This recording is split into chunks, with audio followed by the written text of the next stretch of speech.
So, I heard you're looking for a go-to source for entertainment. Wait for it. Gaming? Wait for it. Anime? Plus Ultra! Mr. Eric Almighty and Phil the Filipino? Yeah, they've got you covered. And all you gotta do is... wait for it.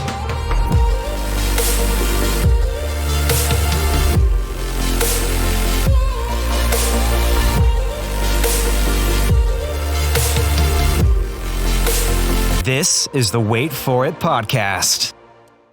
Hey everyone, welcome back to the Wait For It podcast. I am your co-host Phil Smith, aka Phil the Filipino, and joining me as always is your other co-host, Mr. Eric Almighty. Eric, it's weird. It feels like we've done this before. Like we've been in this exact same situation. We had a little technical difficulty. We wanted to record this a couple days sooner, but here we are on the merriest of days, Eric, on Christmas evening. As we are recording, spent the day with our families. I went to the movies, which will come up again later on in this episode, and ate some good food. So good to be here with you, even though we didn't envision we'd have to do this on Christmas. But as podcasters, the work never stops, and you know what? You just got to roll with the punches, and here we are. Well, hopefully we have the holiday spirits needed to keep you guys thriving throughout the episode, because this is going to be... Eli. We need Eli to just be in here and just like tell us if we're doing a great job every once in a while. That'd be great. Which is an easy plug for the holiday special, a bonus episode we just dropped. We've done it now 2 years in a row with the Super Bracket Bros Cinematic Universe. That's probably it. They probably will not be inviting us back.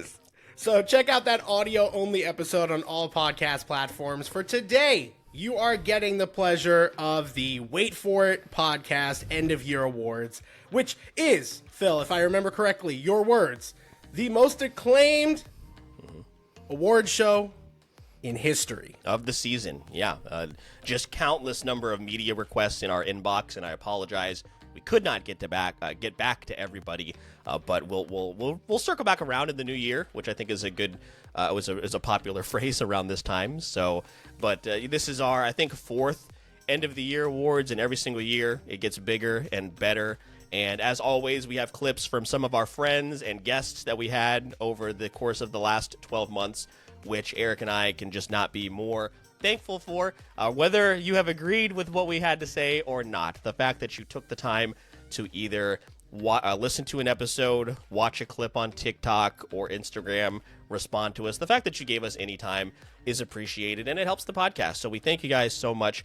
This year we have added a new category, which we'll talk about here in just a moment. So like I said, Eric, it just continues to grow, and one of my favorite episodes of the year, because not only do we get to discuss and go in retrospect from the past 12 months, like I said, we also get to hear what our friends had to say as well. I think that's the cool part of it, because at the end of the day, guys, like we cannot consume every piece of media. We can't watch every show, every movie, every anime. Play every game. Play every game. Phil is well-versed in some areas where I'm well-versed in others, and that's really what makes this fun, to be able to continue to co-host and do this podcast together. But we've had the pleasure of meeting so many cool people and being friends with so many people that have similar interests. So again, Phil already mentioned it. We'll do it again at the end, but we cannot thank you guys enough for sending in those clips. If you want to send in a clip, keep an eye out on social media at this time next year. You know, we'd love to have you on. But Phil, with who we've got, the categories, I'm going to let you explain all of that at the start of this episode, and then we're going to dive into it because we got a lot to cover. Yeah, we're also 2 days behind on when we started doing this, so we're going to jump right into it. It's very self-explanatory.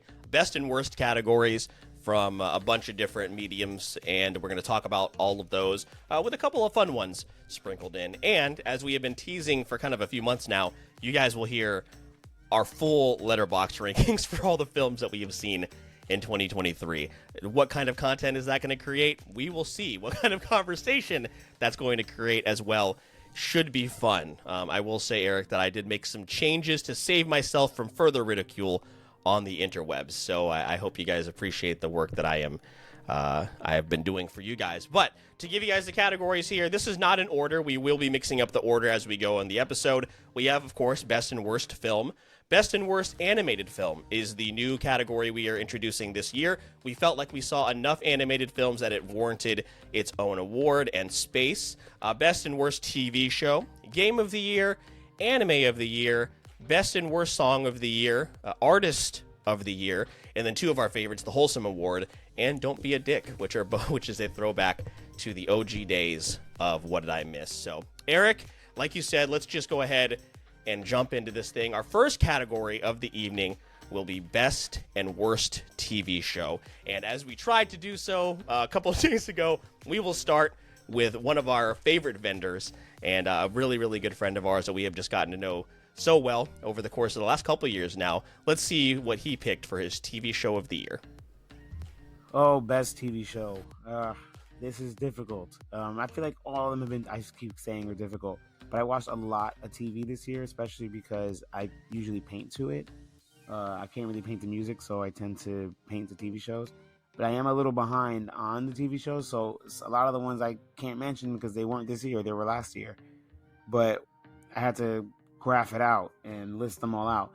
And I think the show that I am really excited about, and I always get excited about, and I actually try to paint to, and I end up not being able to because just narratively they just do a really interesting job, is Fargo on FX.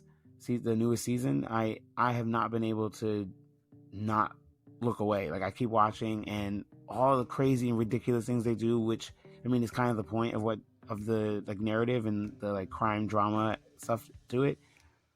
Yeah, I've been hooked ever since I saw the first season years ago, and with it being out the new season this year, I can't stop watching. And the cast is great. Every season they have a new cast, and all talented actors. Like, it's a great watch. So I'm gonna say Fargo for sure. I would have had some other shows I would have said if I saw them on time. Like, I haven't seen Murder at the End of the World yet, and I heard nothing but great things about it. It probably would maybe top Fargo, but right now Fargo is the one for me. I am going to point out an honorable mention if I got a chance to see it, because I'm sure I would have loved it, is Monarch, Legacy of Monsters. I would have loved it if I got a chance to see it before I had to do this recording. I haven't even watched it yet, but I know I'm going to love it. I love kaijus. I love the Monsterverse. I love Godzilla. So I'm sure I would have loved it. I just didn't get a chance to watch it. And I'm actually like really behind on all these Apple TV shows. So yeah, I just had to point that out. So, yeah. Yeah, you are way behind on those Apple TV shows, Ivan, because you have plenty of anime to discuss with Eric, but leave me hanging, but it's okay. Listen, I don't understand why me, Ivan, and the rest of the world are leaving Apple TV behind. It's like not that expensive. It's not. It's easily accessible. I'll just give you the password, too. I get it. I understand. This is a flaw that I hope to correct in 2024 myself. Yeah, well, to talk about what he mentioned, Legacy of Monsters is very good. It is currently still ongoing, so it did receive some consideration, but I feel like if I haven't seen the full season, then I have to kind of leave it for review. But it is very good from what we've seen so far. Eric, I don't think either one of us have seen Fargo, but Fargo is always existing out there in like the zeitgeist because so many people love it, but I feel like it's not a show where people are outwardly like really clamoring about it because it's just a really good show, but like it's not out there in the space where it's like, oh, have you seen Fargo? Let's talk about Fargo, if that makes sense. It does. Completely. I don't want to, it's not even really completely different shows, but they're definitely different shows. Fargo falls in that category for me of like True Detective and American Horror Story. Like, you're either watching that series and the reiteration every single time it comes out, or you just like miss the boat and you don't plan on jumping on. I'm kind of in that boat. I've seen some of the first season and it was good objectively, but I just never had the time. And before you know it, each season comes along and it just kind of falls off your radar. Is that like the kind of show you said, True Detective? Is that the kind of show where it's a rotating cast? I'm like 92% sure. Yes. Okay. Yeah, it is something that is, once again, it's kind of circled my queue, but like never really made it on the queue. So it is, but I've heard wonderful, wonderful things about it. Eric, let's go to another good friend of the show here and see what their pick for show of the year was. All right, so The Fall of the House of Usher. That one was a mind fuck. Loved that show. It was definitely had some great little twists and turns. Just the way everything kind of panned out and played out. How basically they didn't really have an out, for what was coming to them, but they were all given the choice to do the right thing. And I feel like the outcome would have been easier on them. But because they chose the way they did, it was as brutal as it was. Definitely loved how it ended. You know, I don't want to say I kind of saw how it was coming, but, you know, it was a nice kind of surprise or confirmation, I guess you could say, for the ending itself, you know. And yeah, it was hands down, definitely recommended if you haven't seen it. And I wanted to play that clip because leading into this one.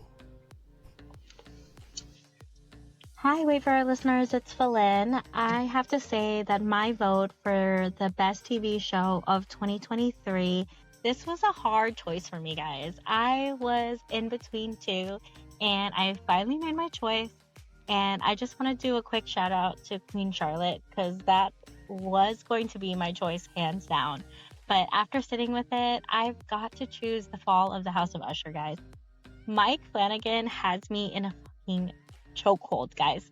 This man is an amazing creator and director. This show was phenomenal. The characters, the storyline, the chills, the vibes of the show were so good.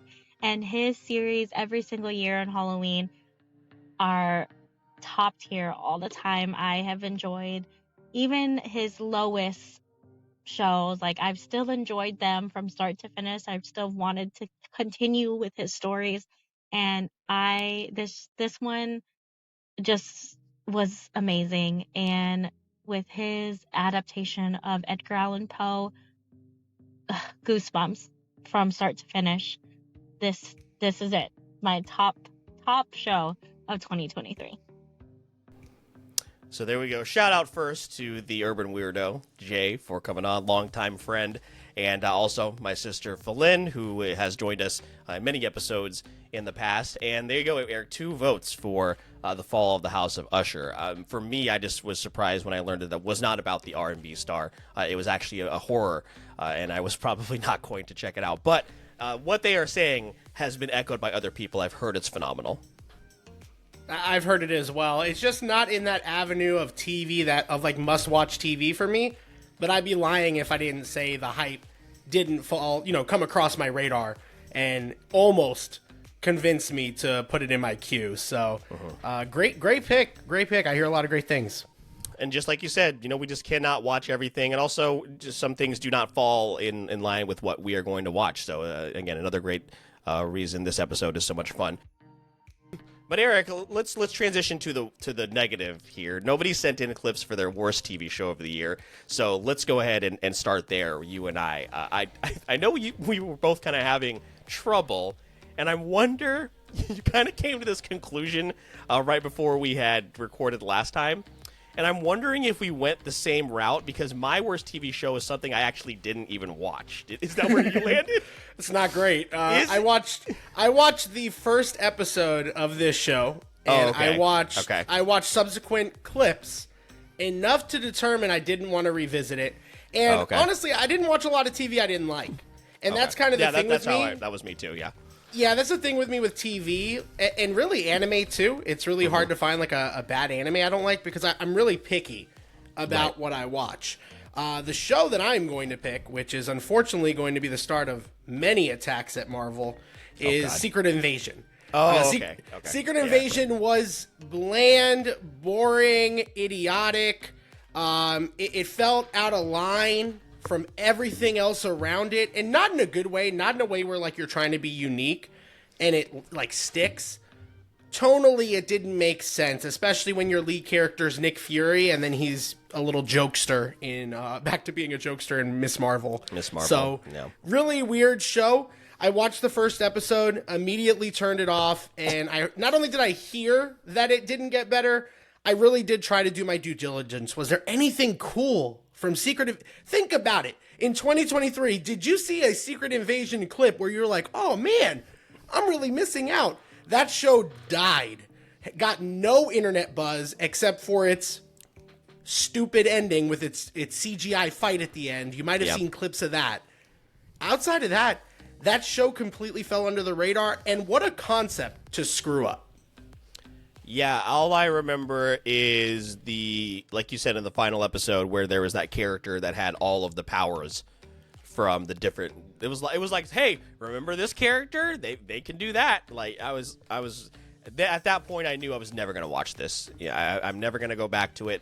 And we are at that point now where we are totally comfortable skipping Marvel projects. Echo looks intriguing. It actually does look intriguing, so I'm gonna give that a shot. But in no point that I want to try and watch Secret Invasion for a lot of the things that you mentioned and what a lot of other people were saying. Mine was, I just picked this because from what I saw, it made me a worse person. Like, I feel like if I had not seen any clips from this show, I would be a better man today. And that show is The Idol, which was on HBO the weekend.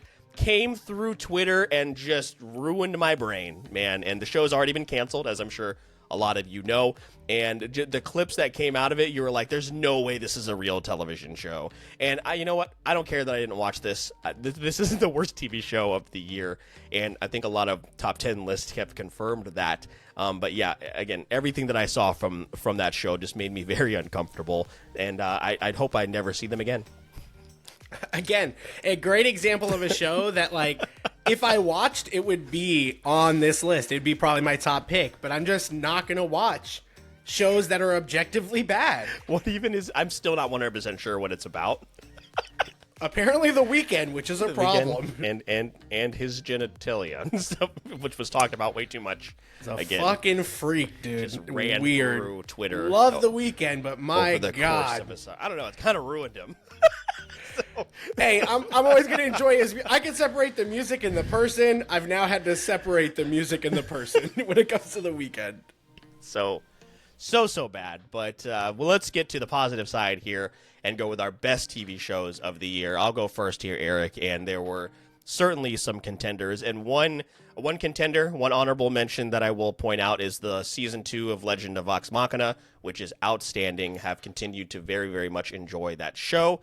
And my other honorable mention, Eric, I think you'll be surprised, The Last of Us. I was surprised myself that I didn't go that route, and it is a very, very close pick. But for me, I thought about a show that I thought about for a very long time after it had ended, and I've gone back and rewatched it since.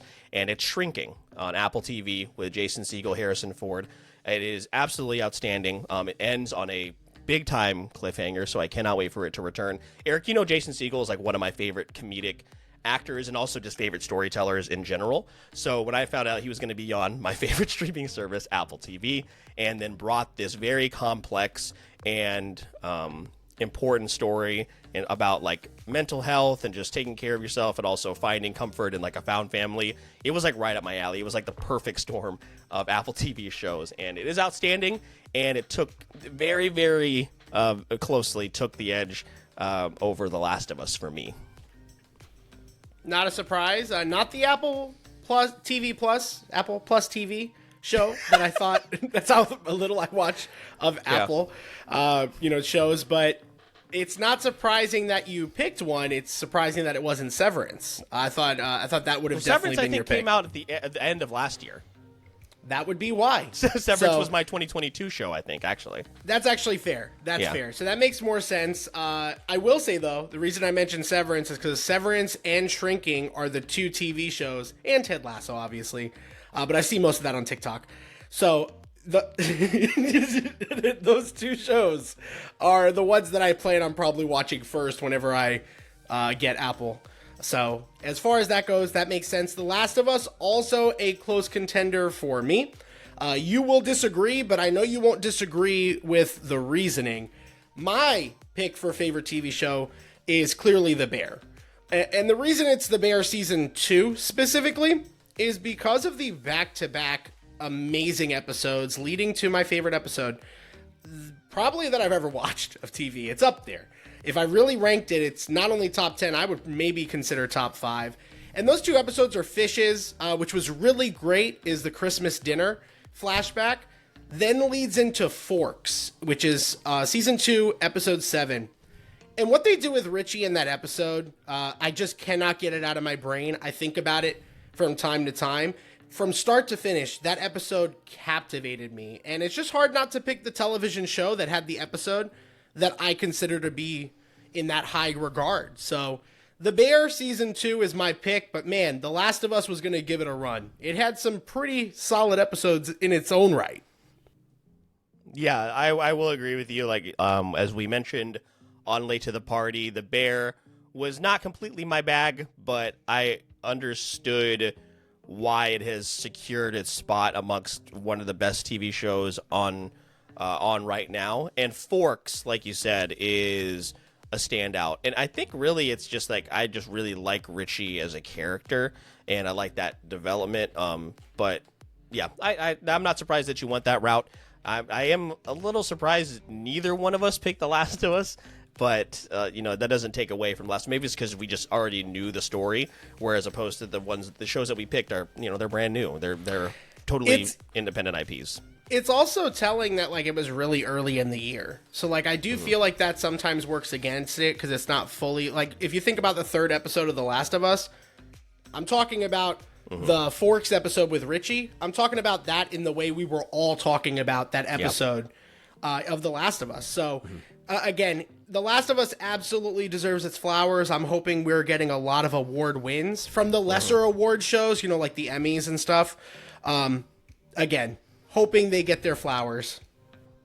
Yeah, absolutely. And, I wouldn't be surprised if, again, The Bear is also on top of a lot of people's lists. I just completely shit on the Emmys and you didn't react. That's crazy. I thought you're not going to address it. Well, no? they didn't nominate my boy Phil Dunster for Best Supporting for Ted Lasso. So he was totally robbed. So I don't acknowledge behind us is the Emmys. So it's like way forward awards than the Emmys. So we took care of it for you guys actually. So between The Bear and Shrinking, we can just handle that from there. But that's where we fell on TV shows this year. Let's move into some music. If you don't know, we put out the Wait For It playlist each and every single week to give you guys an idea of.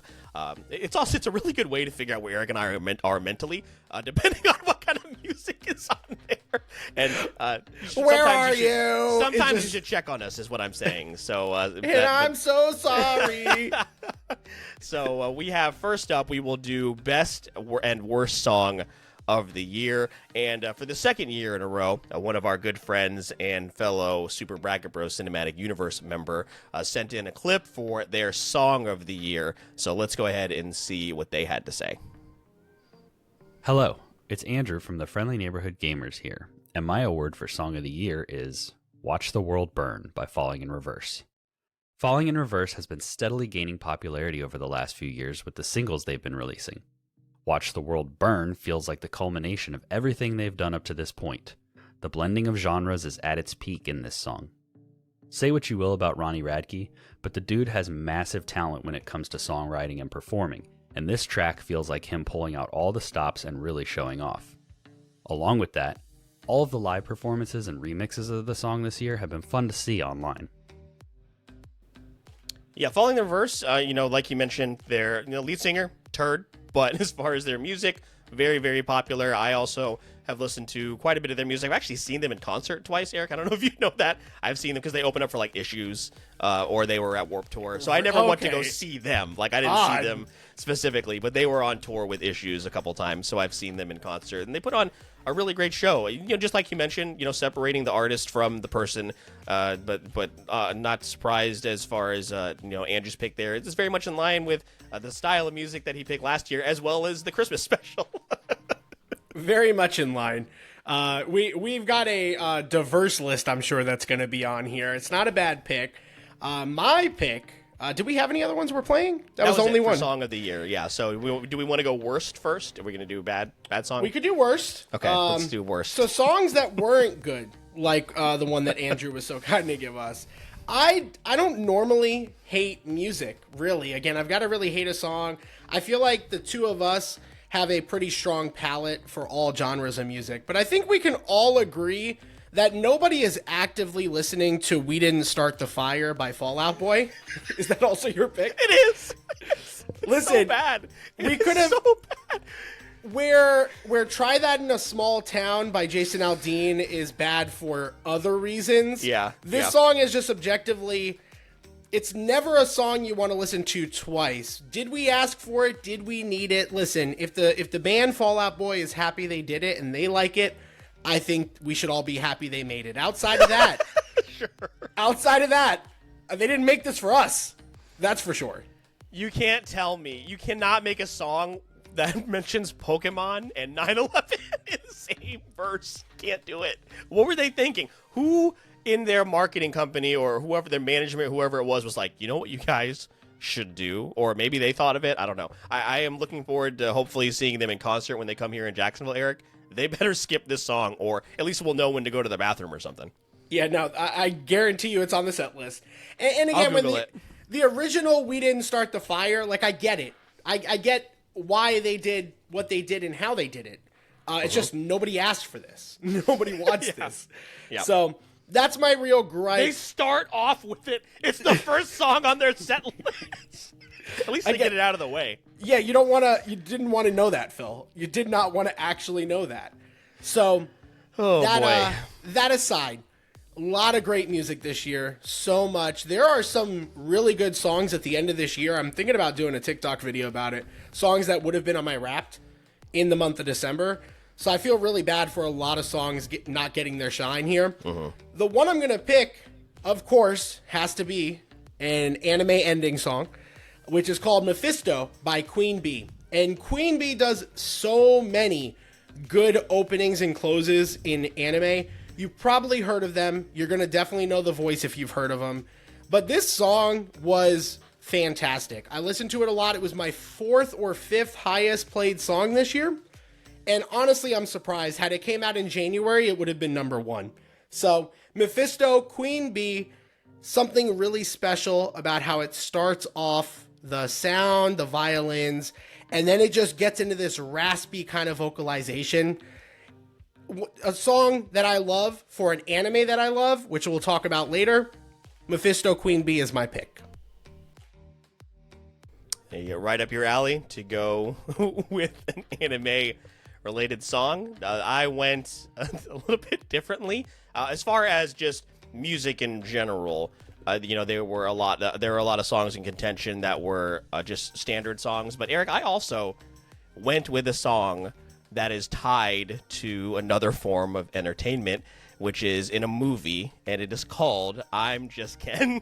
And I think this song has kind of not only taken the world by storm, but also just kind of delivered a what's the word that I'm looking for? Just kind of a way to carry yourself, whether you're, no matter what gender, whatever, no matter what your pronouns are. I think you can relate to the fact that I'm just Ken and I'm Knuff, and I can do whatever I want to do and be successful. And I think that really resonated with a lot of people this year. And I'm not even going to say, I know it's on my playlist somewhere because I listen to it a lot, but it's not very high. But it is a song I think that when I think about 2023, I'll probably go back and say, I am Knuff and I'm just Ken. Yeah. Can you feel the Kenergy? Because we There can you feel go. it. That's 100%. That is a Oscar-winning song. I'm hoping we get to say that very, very soon. Peaches it's a song. was also in consideration. Oh, absolutely. No, 100%. But I think as time has gone on, I'm Just Ken is just absolutely fantastic. Ryan stuck around Gosling a is a little bit gem. longer. Yeah. Sublime. Sublime. He's just a, I need he's to add just a that gem. to the soundboard to just have. To just have? That would be Sublime. great. Yeah. That'd be great. Just a really like a just short pause. Right. There's also a Christmas Sublime. version of I'm Just Ken out right now, which I will say I was like a little disappointed because I thought it was going to be like I'm Just Ken Christmas lyrics, but it's just a new, like a Christmas No, chorus. they're just like, it's yeah. specifically because they're doing the Oscar Yes, push. yes. So Yeah, I mean, that makes sense. But that's a good pick. Great. No pick. shame in that game. No shame in that game. I totally get it. I recently rewatched Barbie. Holds up very well. Excellent film. So, Yeah. now that it's on HBO. So, but next up, Eric, we have Artist of the Year. And once again, our friend Andrew, second year in a row, has sent in a clip for his pick for Artist of the Year. Hello, it's Andrew from the Friendly Neighborhood Gamers here, and this is my award for Artist of the Year. Artist of the Year was tough. I discovered Bad Omens this year, and they dominated my Spotify Wrapped and Apple Music Wrapped or whatever it's called. But their album didn't release this year. Linkin Park released some tracks from the Meteora album that they had been holding on to for years, and they were incredible. But again, not technically from this year. So for me, I'm giving this award to Bring Me the Horizon. I've been a fan of them since the Chelsea Smile days, and they have been consistently growing and reinventing themselves since then. Their current style of poppy rock, alongside returning to their heavy roots across a handful of singles, has been fantastic this year. I'm really excited about their full album, and they're currently at the top of my list of bands that I want to see live before they or I get too old. Excellent pick. Love Bring Me the Horizon. And like you said, it's a good blend, but then they can go into like a little bit more of their hardcore stuff, and I think it like people can be prepared for it that aren't really used to that. That's a really, really good pick and a band, and I totally agree. I would absolutely love to see them in concert. Yeah, they're really great. Song of theirs that I've listened to a lot, unfortunately not because of them, is a song they do called Kingslayer with a group called Baby Metal, who I have recently been put on. Okay. And man, they are so good. I'm going to play one of their songs randomly for you, and you're not going to be ready. It's going to be the best thing you've ever heard. Bring Me the Horizon, great pick. I love that. My top artist, I'm going to go simple here. I'm going to go with my number one artist of the year, who also had my number one song of the year on my Spotify Wrapped, and that's Emarosa. Emarosa was really great. Their album Sting came out early this year, and man, they had so many bangers. I've literally pulled up the album. They had Preach, they had Woman, they had Rush, they had Stay, Attention. All these songs I listened to individually leading up to the album. And then when the album came out, I just had it on repeat. And it was no surprise. It was a little bit of a surprise because I forgot that I had listened to the album that much. But I kept listening to the songs throughout the year. And that's what got them to the top spot. So Emarosa, and honestly, it wasn't really even close. Yeah, it was a little surprising for me that you got on this Emarosa kick this year because they've been around since like the mid 2000s, and they used to have a different lead singer and a totally different like vibe. So the fact that they've reinvented themselves, and there are different members now. The like I said, the lead singer is different, but I love that I can go to their new stuff, which is outstanding. Like you said, I think Rush is probably my favorite song of this new era of Emarosa, but I can also go back and listen to the old stuff with their where again it's a totally different sound and it's still very, very good. So excellent pick, and you're not going to be surprised by mine either. I also went very, very simple for me, although I will say Boys Like Girls was very close. I very much considered Boys Like Girls. I should also say that Boys Like Girls, which I think we both agree, this will be a quickie in the middle of this. Yeah. Best concert we went to this year. Oh, so good. Yeah, okay. So freaking good. I hope we get to see them again in 2024. They're still making music, so they had a hell of a comeback, and I think it really is I think we talked about this when we went to the concert, Eric. I didn't realize how nostalgic seeing Boys Like Girls live was going to be, so outstanding. But my artist of the year is easily Tori Kelly. Saw her in concert as well. Took my daughter to her first concert in Atlanta, and she was gone for a little bit. She put out like a Christmas album and a gospel album, but she's really returned to her roots with pop R&B. And this EP that she released in 2023, very, very much heavily influenced by R&B. So it was like right up my alley. And she's been my favorite artist for a long time. If it were just a favorite artist of the year every year, despite what they've released, it'd probably be Tori Kelly. So the fact that she had such a great 2023 was fantastic. So again, no surprises. If you know Phil, that choice is not surprising. And any other year I'd give you shit. The EP was really great. I totally get it. That pick makes 110%. That's not just a Tori Kelly stan here trying to convince us. That's a legit pick. Yeah, great EP, and I can't wait to see what she has next. So, Eric, let's move into the next category here, which is going to be, we're going to go back to back. We're going to go Wholesome Award, and then we're going to go Don't Be a Dick. Let's do Don't Be a Dick first. I like to end on the positive side, so let's go ahead with Don't Be a Dick. And I'll kick us off here, Eric, because I think we're going to talk more in depth about this on here in the next couple of days when we record our bonus episode for December, our What Did I Miss episode. And this is also very recent, and I actually combined two Don't Be a Dicks. One is fantastic. The developers of the day before, the scam before, whatever you want to call it. And again, we're going to go into much more detail of what has happened with this company. And it has been wild. Eric, I cannot tell you. And, you like give me a lot of shit because I'll find myself with these crazy YouTube tangents. Usually it's like I'll end up watching somebody build a terrarium or something like that. I've watched so many YouTube videos on the day before. I've been keeping up with this game since it was announced, and then as it got closer and closer, it was like, there's no way this is a real game. There's absolutely no way they're gonna pull this off. Lo and behold, they did not pull it off. And then I just put it as a tie the recent Insomniac hackers, which is just really, really shitty. Again, a topic we're going to talk more about here in the next couple days. So if you want to come back and hear our thoughts on what's going on there, check out that episode. But I feel like those two coming out right around Christmas is just like, hey, we're going to compete for who is the biggest asshole in 2023. Yeah, I think that's a nice 1-2 combo. It's a little bit of recency bias, a tad bit, but the day before, that has been a red flag for the entire year. And the fact that it turned out the way that it did, I think that's probably the more valid pick. Mine, there was a clear-cut answer here, and I mean, I couldn't not pick this. He'll probably get the podcast shut down. But Elon Musk, dude, what a dick. Wasn't he Don't Be a Dick last year, too? He might have been. Run the tape back. I'm not sure. He was. Elon Musk, dude, just, wow. I don't even think I have to explain it. It's the easiest Don't Be a Dick pick. I would just direct you to John Oliver's video that he did on the finale of his show on HBO. Check it out late tonight. Check it out. That's all I'm gonna say about that. Elon Musk, clear, defined winner. I've never seen such a well-established brand be run into the ground so quickly. I also think it's funny that there are reports out there that people still call it Twitter, which is not going to stop. I'm not going to recall it by its other name. It is Twitter forever. And yeah, the way that is all like just, I remember the sign he put up on the building that he had to take down eventually. Like it was shining into people's apartments. Phil, we could spend a whole nother 30 minutes to an hour explaining the Don't Be a Dick pick. I'm sorry. We just don't have time. I apologize. We could just recap. If you're listening, you know. And if you don't know, you know. Yeah. Like it's even it's if you didn't simple. want to know, you know. Yeah. So that's a good pick as well. And again, I'm gonna have to go back, and I might even edit in a clip where we said in 2022 he was the Don't Be a Dick award winner, and we'll see how that goes. Wholesome award though. Let's go back again to the positives. And for me, I like to see if maybe you landed here as well.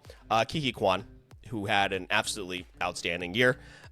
From the Oscar win to him being all the videos with him being reunited with Harrison Ford. I think I saw a tweet. It was like, Harrison Ford just looks like such an angry curmudgeon wherever he is, except for when he sees Kiki Kwan, he jumps out of his skin. He is so happy. But to see him, obviously, build off the success of Everything Everywhere and then move into all the projects we've seen him in this year. I know you didn't like Loki, but he is very, very good in Loki. He's been in American Born Chinese. He's been in so many different projects. And yeah, he definitely gets the Wholesome award. I just want to meet him and give him a hug.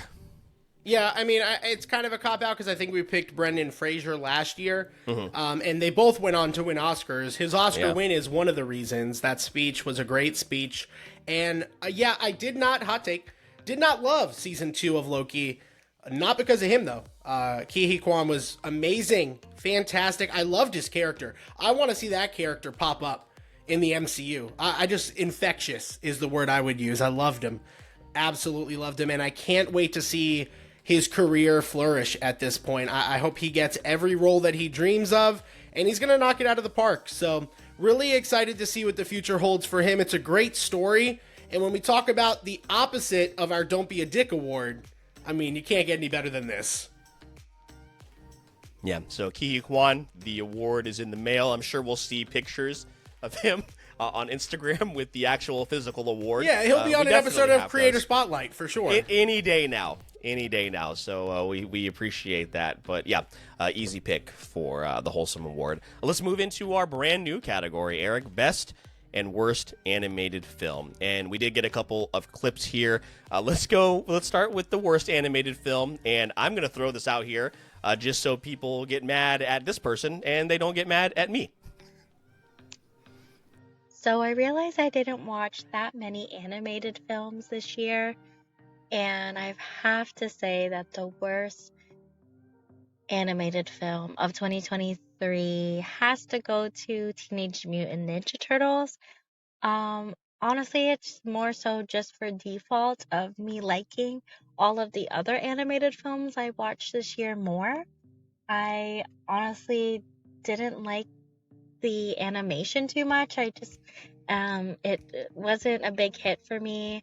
The jokes were a little corny. I mean, it's a kids film, so what do you expect? But um, I watch animated films a lot, and this one just did not. I didn't leave the film thinking I wanted to ever watch this movie again. So this has to be the worst animated film for me at 2023. Don't come for me. I just didn't watch a lot of animated films, and this just wasn't it. Not a good excuse. We'll make sure to tag Philin in everything here. Hold on. Not a good excuse, and I need you to explain it to me. Is Teenage Mutant Ninja Turtles your worst animated film of this year? No, it is not. Okay. No. Because you made it sound like you were about to agree. That is egregious, because I know she saw Wish, and that one, out of the ones I watched. And Wish is way better than Teenage Mutant Ninja Turtles. No, it it's is not. so much better. Yes, it is. Wish is not better than Teenage Mutant Ninja Turtles, and I'll just get mine out of the way. The worst movie I saw, and it's really by default, because I will say, I believe I gave Wish and Teenage Mutant Ninja Turtles the same rating, but they are two different ends of the scale of that rating. Like, Teenage Mutant Ninja Turtles for me was an upper 2.5 score, and I gave Wish a lower 2.5 out of 5. It is 2.51 and 2.56 or something. No, it definitely is, Phil. When you have multiple ranked movies, you have to organize those in Letterboxd, and it's not just the app, the capability. It's the concept of, out of these movies I ranked the same, which one did I like? It's the implication. So yeah, Wish was mine. Not that it was an awful movie. I just am not going to go see movies that I know, again, are typically objectively bad. Like, unless I walk into a movie I really hate or really disappointed me, that's the only time I'm going to really rate a movie low. It's got to surprise me. So Wish is my pick, but it's also not fair to call it the worst animated movie. I'm sure there was worse. Well, that's because, Leo, Eric, you didn't watch my pick, which is Leo, which was just an absolute dumpster fire of a film. I cannot believe. I'm going to look it up right now because it keeps changing, and it's going to piss me off. Leo, Rotten Tomatoes. Let's see. 81% tomato meter score, 92% audience score. Are you fucking kidding me, audience? Like, this movie is so bad. It's also a musical, which I normally really, really love. Adam Sandler is this ugly lizard. He's an iguana. And then Bill Burr is a turtle, which I guess is an interesting combination. And listen, I get, like, it's a kid's movie, so I'm not the target demographic. And I understand the message they were going for is pretty solid, okay? But in terms of... Remember earlier in the year after seeing Nimona, I said, we have to have a conversation about Netflix putting out amazing animated films. And then they put out Leo, and they have completely just have discredited my argument for what they are doing in the animation space. It is a horrible film, and I think you would have ranked it here instead of Wish had you seen this atrocity. That makes a lot of sense. I will be 100% honest. I thought you were going to troll here and pick The Boy and the Heron. No, I couldn't. I couldn't. My gut told me that's what you were going to do. And I hate to break it to you. I'm going to probably see the movie a second time. I gotta see it a second time. So you can be enlightened, be like, I understand it now after reading this thesis. I don't see it going like really high, but I do think it sat with me enough to be like, I'm kind of interested to see what I did miss that made me not like it. But I get why you wouldn't. I totally get it. I'm just happy you didn't troll us and pick The Boy and the Heron, because you would have been destroyed. I don't think you would have recovered. Well, wait till we get to our Letterboxd ranking, so it'll all come back around. Let's get into the best animated film that we saw this year. I mean, let's see if she can redeem herself. Let's go back to Philin. Hey, it's Philin again. I have to say that my pick for the best animated film of 2023 has to go to Spider-Man Across the Spider-Verse. I don't know how anybody could pick anything else, but I'm sure there are going to be some other votes. But this film was absolutely phenomenal. it was honestly, in my opinion, better than the first one. I walked into this movie with such high expectations and they completely exceeded them. I had goosebumps all throughout with the animation and the soundtrack. Like, that soundtrack made it in my Spotify Wrap this year. I just can't wait to see what is going to happen next, even though we're probably not going to get it until 2026, 8, I don't know. Who knows when we're going to get the next one, but I will wait patiently for it because it is so, so good. And it is my absolute vote for the best animated film.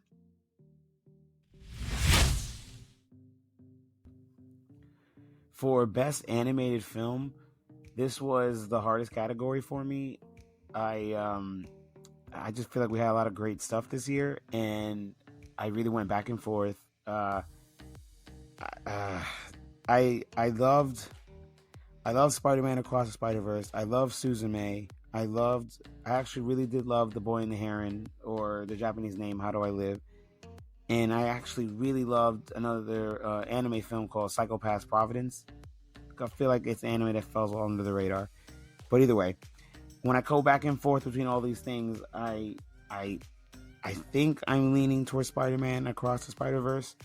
Artistically, it was just brilliant. As much as I loved the other movies like Suzume, I thought Suzume was a great movie. I actually like it better than a particular movie that some people will shame me for, by the same director. But something about Spider-Man Across the Spider-Verse just was phenomenal. I feel like everybody knows. Artistically, even the story, like, I loved that it ended at a cliffhanger to make us go watch the next one. The action scenes were great. It's bold, it's colorful. I'm an artist. I love seeing how all the worlds were like a different art style or a different type of art principle they would exaggerate or just kind of emphasize on. It was just brilliant. I do love The Boy and the Heron. I really do. I love Hayao Miyazaki's work. I really do consider all those movies as art pieces more than film, which, film is art regardless, but I do look at them more as like a walking, talking painting. But I keep leaning towards Spider-Man. I really connect with Miles also and the family dynamic very heavily, which I feel like most people can and most people do. Then I also felt kind of upset because when I think about it, there were so many great animated films that came out this year that I didn't get to see. Like, I know how a lot of people feel about Nimona, I think it's called. It's on Netflix. I really wish I got to see that because I feel like that would have played into a part of what I would decide on. But yeah, I think Spider-Man just kind of is the one for me. I wanted to see it more than once. I probably would have saw it 3 or 4 times in theaters in IMAX, but I didn't get a chance. But I did see it the first time in IMAX, so that's definitely worth it. And that was another just a great experience to see that way. And I feel like anyone who saw it that way would kind of agree with me, or most of us, that it was the best animated film of the year, hands down. Well, that was Ivan and Philin, just so you guys know. So we played those clips back to back. I figured I'd just combine them since I think we're going to have a pretty unanimous decision here. Now, I will say this, Eric, and you're not going to be surprised to hear me say this. Nimona got consideration, and I love that film. I do go back and watch it. Ivan mentioned it there, and I told him he has to absolutely go check it out. I think what Nimona did, both of these films, the Spider-Verse films are also very, very good at as far as inclusion and acceptance and being who you are. And Nimona did that very well. I got very emotional watching that film, and it is very, very good. But I don't know that what a powerhouse like this film releases. I don't know that you can give it to anybody else but Across the Spider-Verse. It is. I think once you saw coming out of it the first time, I said I think this is my favorite of the 2 films that we've gotten, and I think upon a second rewatch, you have also found yourself feeling the same. No, no. Oh, okay. I thought you said. Didn't you tell me that you liked it better than the first one? No, absolutely not. Okay. Maybe no, not. I still find the first film like one of my favorite films of all time. It's like definitely top 10 all time films. Maybe top. No, I think it's in my top 5. It's still number 3. all time, and it's also number 2 all time for just animated films. So yeah, I mean, I love Into the Spider-Verse. This movie is a 4.5 for me on Letterboxd, and we'll go more into that when we talk about our list, because I did not give a movie a 5 this year. This movie feels like a second movie of a trilogy, and not in the way like Empire Strikes Back was like so much better than A New Hope. It's again, Into the Spider-Verse is so good. So like to match up to that was already a tall task, but Across the Spider-Verse is definitely the best animated film, and it's not even close. So this movie, despite the hype and how movies, especially sequels, fail to live up to that hype, how this movie delivered, it's a clear-cut winner for best animated film in my book, and I hope it definitely get some recognition come the other award seasons. This is the most important award show. Right. But the little ones. This is the award season, and then there is the rest of the awards season. The rest of them. Yeah, so I think that movie is one of the best films that I've seen this year, if not the best. Yeah, it was fantastic. Obviously, as Philin alluded to, who knows when we'll get to see that finale, but hey, just make sure everybody is rested, taken care of, and you get us that movie when you are good and ready, or next year, whatever you want to do, whatever you guys want to figure it out. But yeah, not surprised that we landed unanimously there for best animated film. Let's move into another big category here, Eric, and that is Game of the Year. And we had a couple of clips here sent in. One, we will have Andrew return, and then also we will have someone who sent in just one clip this year, but always has been a very, very big contributor and supporter of the show. Hello, it's Andrew from the Friendly Neighborhood Gamers here, and my award for Game of the Year is Tears of the Kingdom. It may not be the most exciting answer, but as a huge fan of the Zelda series and Breath of the Wild in particular, Tears of the Kingdom was everything I could have hoped for and more. The way the world was remixed was incredible, and I rarely felt like I was retreading ground from Breath of the Wild. However, I loved meeting up with the characters from the previous game and seeing where they all were in this one. The overall story was great, but I really enjoyed all of the smaller side stories you come across throughout the world. Outside of the story, the gameplay was insane this time around.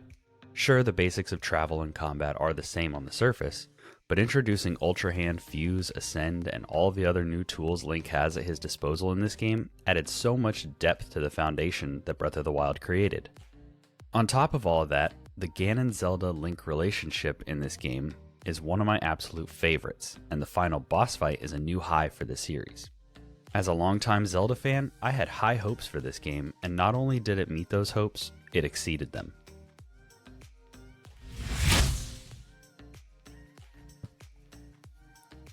Hey everyone, it's Jordan, and here's my pick for Game of the Year. It was a tough choice as there were so many amazing games that released in 2023, but my personal favorite that I think I'll never stop thinking about is The Legend of Zelda Tears of the Kingdom. I've been a huge fan of Zelda games since I was a child, so of course I bought this immediately when it released and didn't talk to anyone for 2 weeks straight. That first step into Hyrule made me feel like I was back at home, and that feeling was worth every penny. This game was challenging, creative, and there were so many aspects that made this game beautiful, from the open world design to the storytelling overall. If you're a Zelda fan like I am, you'll even stumble across some Easter eggs to previous games that will honestly give you a warm feeling inside. This game gave me the biggest dose of nostalgia and exceeded my expectations. So to wrap up my Game of the Year choice, Tears of the Kingdom is one of the most innovative video games that celebrates the past and gives us a look into the future of gaming. Were you surprised that was not Baldur's Gate? Shocked, almost appalled with how much she talks about Baldur's Gate. But there was a long period there where she was talking about Zelda nonstop. So I guess I understand that. I honestly was surprised Tears of the Kingdom did not take Game of the Year at the Gaming Awards. I mean, as big of a phenomenon that Baldur's Gate has been, Zelda has always seemed to like reign supreme no matter what. So, and it's Nintendo. Nintendo has always just had this grip on gaming, and I get it to a degree, but like I've talked about this before, I'm not the biggest Nintendo gamer, so if it's not Pokemon, I don't really care. But again, Baldur's Gate was just such a phenomenon that like it just couldn't be stopped. Yeah, I mean the fact that they had 2 Nintendo games in the Game of the Year nominees kind of Right. let me know that Legend of Zelda wasn't the clear-cut winner. And not that there's anything wrong with Super Mario Bros. Wonder, but that game was out for like a month before it got nominated. It was clearly Baldur's Gate 3. I'm dying to play it. Literally dying. I want to play it so bad. I just don't want to play it by myself. I'm waiting for cross play. And once that happens, I'm going to be knee deep in that game. So my choice, I'll get mine out of the way because it's kind of a quick one. Mine really just speaks to, and I want to make this clear. Look at me in my eyes. I want to make this clear. What game did I spend the most time playing and enjoying? That was either a single player experience or a game that wasn't Fortnite, which is the other game we played too much of. That game for me, I still had a blast and I still thought it was way better than it needed to be. It's Hogwarts Legacy. I enjoyed that game. I'm sorry. I enjoyed it. I'm not going to be ashamed. When I say game of the year, it is my limitations. I did not play Alan Wake 2 because it came out at a bad time. I spent my time playing Spider-Man 2. Yes, I had a little bit more fun playing Hogwarts Legacy than Spider-Man 2. I'll eat that one. It's wild. I didn't play the Resident Evil remake. I wanted to play the Dead Space remake. I didn't. Had I played these other games, they would be here. Baldur's Gate specifically, I have no doubt. So my game of the year isn't really game of the year. It's what game did I have the most fun playing? And because it was not expected, I'm just putting Hogwarts Legacy here. It's really just a throwaway, and I think I'm not a gamer. I think that's what this is. Weird. Here's what I'll say. The story of Hogwarts Legacy fumbled like towards the end. Oh, trash. No, absolutely. Horribly. It's bad. But once you get the combat down with the spells and everything, a lot of fun. It's a lot of fun. It reminded me a lot of using the gadgets and using the symbiote abilities and stuff like that in Spider-Man 2. So what I'll say is, so what you're telling me is I can't give this award to Fortnite. Is that what you're telling me? I just had a feeling you would. Can I not give it to Fortnite? What the real reason is, I thought If you might. say no, I have a pick. No, it's fine, Phil. I was pretty sure you would. It's not a bad pick, but we can't both pick Fortnite and continue to do a gaming episode every Okay, month. well, listen. Here's what I'll say: is Fortnite continues to evolve and make itself better. There's now 4 games in Fortnite you can play right now, or technically 3 or 4. I mean, there's creative, which is this whole thing. It now has guitar or rock band in it. It has the racing mode and it has the Lego mode. So yeah, four different things that you can do within Fortnite. And listen, I get there's this stigma, but like a lot of adults play Fortnite. I don't know what to tell you guys. It is an easy gameplay loop. It doesn't take a whole lot of time and effort to just jump in and play with your friends. So for me, it would probably be Fortnite as far as just what game that obviously we played it the most, way too much. We played that way too much. But if I had to give it to a game, again, this is a default because I mentioned this when we were on Friendly Neighborhood Gamers with Andrew, and I really think 2023 was a little disappointing. I really wanted to play Alan Wake, but you know how I am with jump scares, and there were constant jump scares in Alan Wake. It's not good for my heart. You guys know I can't be playing stuff like that as much as I want to. I'll probably do like a Let's Play. I'll watch somebody play through it because the story is fantastic. If I had gotten through Cyberpunk and the Phantom Liberty, that would probably be my game of the year, but I have not finished either, and I cannot in good conscience give it to Cyberpunk because it's excellent. And I'm kind of with you, Eric. By default, I have to give it to Spider-Man 2 because as a single-player narrative and a single-player game, it's what I enjoyed the most. So I'm going to give it to Spider-Man 2, but I said this on Twitter, like, all those people that were upset about Spider-Man 2 not winning, it was not game of the year.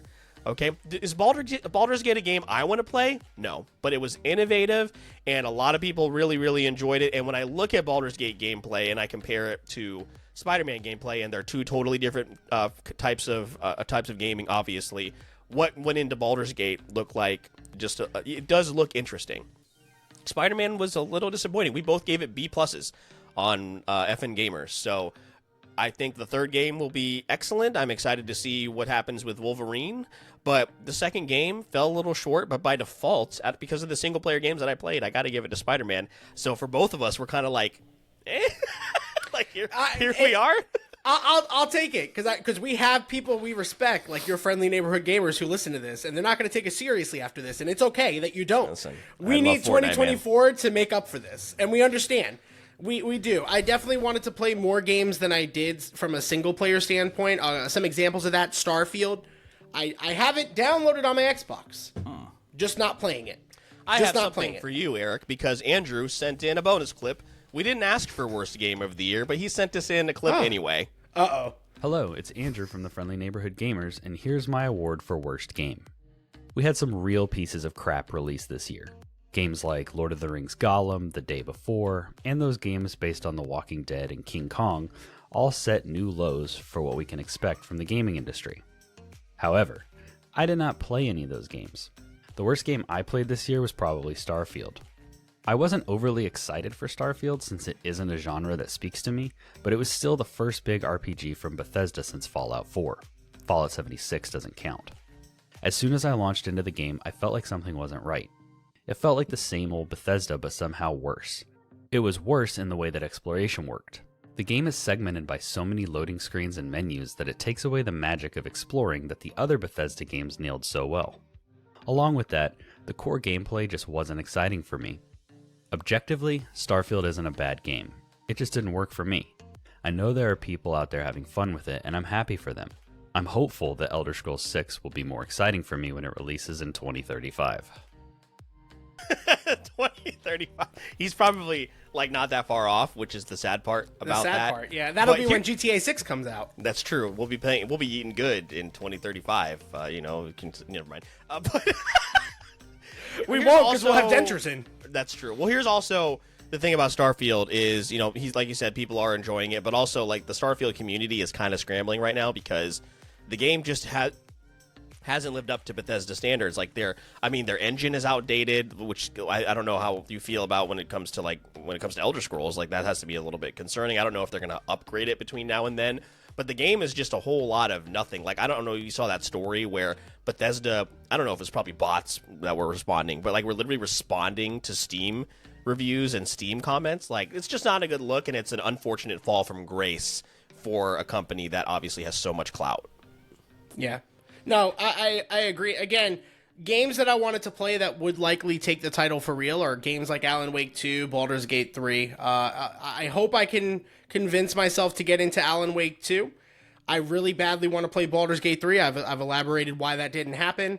So maybe you are right. Like nothing against Baldur's Gate, but maybe you are right about this year. Maybe it was disappointing from that aspect. And I think that's a valid conversation. I don't necessarily agree, but a valid conversation. And the reason I didn't play Starfield was for clips like that. For every Starfield fan, there is a Starfield hater. And usually that tells me something is up. Yeah, and also I'm a unique gamer in that I like to do a lot of independent gaming, like by myself. So I play a lot of 2K. I unfortunately play Madden, even though it is terrible. But obviously our gaming is going to be a little bit skewed. So, but that's where we landed. And we appreciate Andrew for sending in the bonus clip for worst game of the year. So, Eric, we're winding down and getting into our two biggest awards that we talk about every single year. Now, this is also something that we didn't ask for, but we got a clip. So before I play this, do you have a worst anime of 2023? Because like you said, you're the same. I'm the same way. Like if I'm not enjoying something right out of the gate, I'm not going to finish watching it. The only anime that has happened to, and I'm very sad to say this, is Spy Family.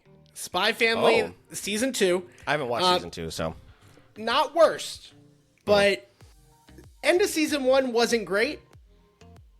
And I think we need to start acknowledging that Spy Family is just okay. It's not a top tier anime. A lot of people really hyped it up for that first half of season 1, but the back half of season 1 again is weak. And the beginning of season 2, I'm only a couple episodes in. Nothing to write home about. And honestly, if I didn't have a kid watching it with me, enjoying it, like if my son wasn't watching this, I might be dropping it altogether. That's kind of where I'm at, because there's so much anime to consume. When you have shows like Jujutsu Kaisen killing it, I know you disagree, but when you have shows like that are compelling and interesting and are a great watch week to week, and I have to like tread through Spy Family's episodes, it's tough. So that one's close. It's on the bubble. do you think that Buddy Daddies has taken away some of Spy Family's audience? Because I've heard it's very good. It was on a few different best anime lists of the year. I haven't watched it yet. Have you? No, I don't plan to. No, I take that back. I did start it, and I didn't finish the first episode. Either I got busy or it just didn't like wrap me in. So yeah, I don't know. But again, it just takes from it's building off of the success of a show like Spy Family. So I saw a lot of people talking about it. But our good buddy Ivan sent in his pick for worst anime of 2023.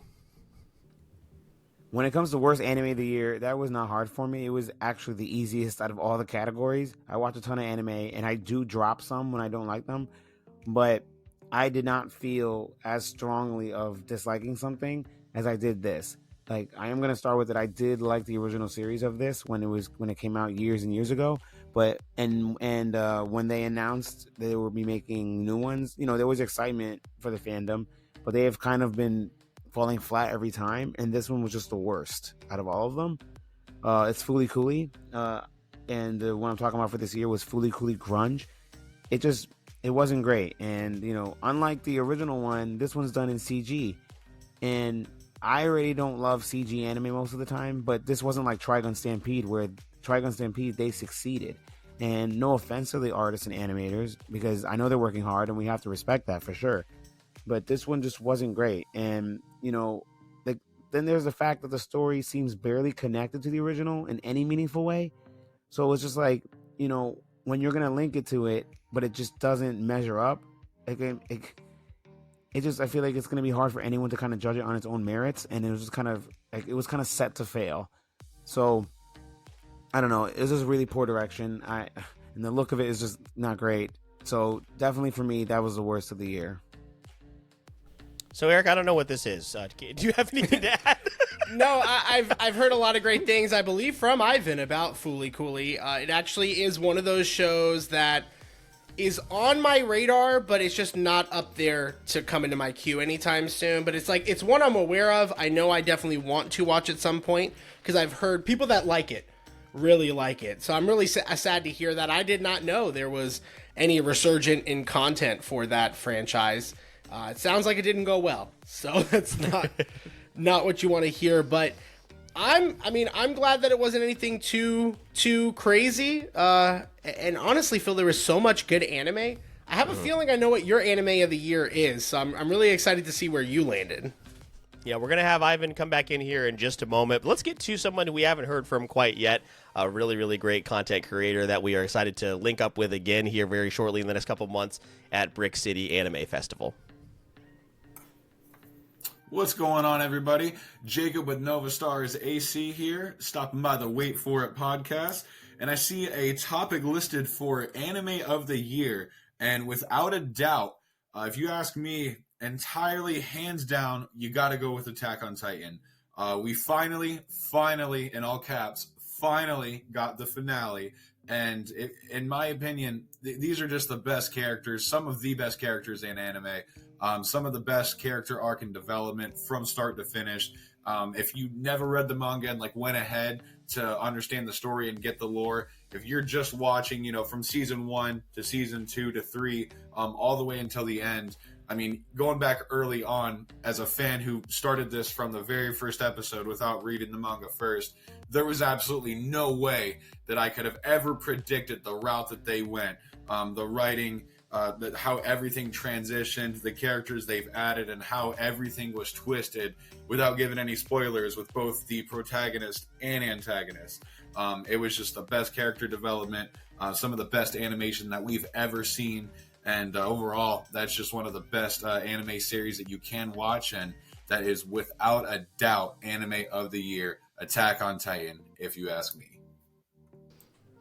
I think we're going to hear that a lot from quite a few people here, and obviously a big year for Attack on Titan as far as finally, as Jacob mentioned, wrapping up. And again, shout out to Jacob. Make sure you check out Nova Stars AC. Everybody that you hear today, for the most part, there you go. If you guys are watching over on our YouTube page, everybody that is a content creator, you will see links to all of their work in the show notes of this episode. But no surprise there, Eric. Actually, a matter of fact, we're going to get to another clip here because I'm fairly certain this is another similar vote. All right, Anime of the Year for me is a tough one. Jujutsu was definitely a high-ranking but I have to give it to Attack on Titan. And I guess for me, it was just, it took so long to get to the end that when it finally got here, I was just, like, I just needed it. You know what I mean? It was, spoilers. I'm sorry, not sorry. I was Team Aaron at the end, for sure. I'm sad he only got 80%. I wanted the bad guy to win. You know, he wasn't the bad guy, but he was the bad guy. And it was kind of bittersweet, but also the way that they looped back into where he was there the entire time, in time, and how like everyone started having all these, or recalling all these memories and these flashbacks, and he influenced everything along the way. It was just beautiful to me. I actually started watching it again from the beginning right after I saw that finale. So definitely recommend seeing AOT. If you haven't, sorry, you just got the end, kinda. But yeah, loved it. Yeah, so again, a lot of AOT love, and deservedly so, as a saga that, I mean, Eric, again, we were kind of like spoiled because when you introduced this to me, we hadn't had to wait X amount of years between one season releasing and then another. So you know, you have obviously you have very strong ties to this show because it kind of kicked off your anime journey. So for it to come full circle is nice to see. Yeah. And not a bad pick. I do think for anime of the year, it's a little tough to pick only because I still think they should have released at least the last 2 parts in the movie theaters. Mm-hmm. I think to get that crowd reaction, to get that in-theater experience would have been fantastic and would have really elevated the last 2 parts, which were good. And the final season, the final part this year was great. But they also did stretch that out. There was a little bit of negativity around that. What? Hard What do you mean? to imagine that. And I'm assuming that's why you've been waiting to catch up, huh? Yes, that's exactly it. Okay, that's good. Exactly. So finish it, please. It definitely hasn't been other reasons for sure. Eric, I want you to go last because this is your category. This is your specialty. So I want to bring Ivan back in and give his answer because it is a show that I very heavily considered. So let's get to Ivan's pick. For anime, for best anime of the year, this was the hardest category for me. I watch a ton of anime, mainly for art purposes, well, also for enjoyment, but I really want to keep up with what's current. This year was tough, from getting the Rurouni Kenshin reboot, because I grew up on Kenshin. I love the classic. I had super high expectations, and it ended up being phenomenal. Then there's Bleach, the thousand year Blood War arc. I think I said that right. With them putting the next part for that, I was hooked. There was just so many things. And with Jujutsu Kaisen Season 2, but I think what really hit hard, what really was the one that just I kept having to watch, and I was waiting for a dub when they would release it, because I wanted to rewatch it again. I want the manga because the anime was so great, was a Heavenly Delusion, or Tengoku Daimakyo, however people know it, because I know Hulu has it weirdly listed. It was so good. Animation, the story, the characters, the world. It's like Maze Runner or Last of Us or something, or even Promised Neverland. All 3 of those like had a baby, and this is what they created. And it was so good. I feel like it's being slept on, but regardless, it's my favorite anime of the year. It looks beautiful. It flows easily. It's so damn good. I'm actually trying to tone down my excitement because I probably would sound super ecstatically or too loud on this recording. But I love this series. I'm focusing really hard on making art for it because I love it that much. I just feel like it's a great sci-fi story. It's interesting. I know Phil, you watched it, so and we talked about it before. So I feel like you understand to a degree of how I feel about it. So I want more people to watch this. It was definitely the best anime of the year for me. I can't wait for a new season whenever we get it. So if anyone hasn't checked it out, they really should. That doesn't mean there haven't been any other great animes this year. So just pointing that out. This was hands down my favorite. I can't stop talking about it. So I'm gonna stop now before I rant. I also do believe Attack on Titan is a strong contender. Those two specials they gave us this year were freaking great. But yeah, I know where my heart stands. So Heavenly Delusion it is for sure. Yeah, Eric, and you know that I've been talking the show's praises, and like Ivan said, it is absolutely fantastic. I wrapped it up probably a couple of weeks ago. It is outstanding, and the way that he explained it, I didn't even think about, where he said it's like The Promised Neverland and The Last of Us, and I didn't even think about that until he had said it. I was like, oh my god, that's exactly what it is, and it is a fantastic story. I know it is in your queue as we speak, and it was great. So we want to know when you're going to start it. Listen, as soon as he watches my anime of the year, so when we get to that, I've been pushing that on his brain repeatedly. So an eye for an eye, Ivan, if you're listening, watch my pick. You know what it is. So, well, I had a couple. Heavenly Delusion, as I said right before Ivan spoke, there was definitely on my list. There is also a show that I watched very recently, and I don't know if this counts as anime, Eric, but there is this now, which is great. There's a lot more adult animation coming out, and I just recently watched Blue Eye Samurai, and I don't know if that's an anime or not. But we're in this kind of weird space where, like, there's like a Lara Croft anime coming out, and like, is that really anime? And it's kind of a conversation that is being had. It is one of the best animated shows that I've watched, period, all year, and it is outstanding. I don't know if that's come across your radar, Eric, but it's so good. I've almost pressed play on it at least several times. It's actually in my queue to watch. I do want to watch it. I would say more on the animated side than anime, if I did my research correctly, but I've heard nothing. Characters, but more of an adult animation. Yeah. Oh, and I've definitely heard very adult. So very adult. It's been very hard to figure out when. I was shocked. Not prepared. There's some big old titties. Anyway, I don't know if they're big. Yeah. I just wanted to say titties. So no, it's okay. Stop. God. Philip, calm down. Anyway, if you're going to watch Blue Eyed Samurai, I've heard there's a lot of adult themes and nudity specifically. So I plan on watching it. Don't know when, but I've heard great things from a lot of content creators, so it's been on my radar. Yeah, very good. But as you said, Eric, you probably know what my pick is. It is Zom 100 Bucket List of the Dead. So much fun from beginning to end, and I don't think that it is, when it comes to like storytelling and obviously weight of story, it's not the best anime of the year, but it was my favorite that I watched. And shout out to our guy Zeno, who we got to hang out with at Bull Matsuri, who did a fantastic job with the dub, but also the sub is outstanding. So I've watched it in both sub and dub, and it is very, very good. I was a little I will say, Eric, that I wasn't sure when it had come out, but if it had come out in 2023, because I did watch it in 2023, Blue Lock runs away with this award for me.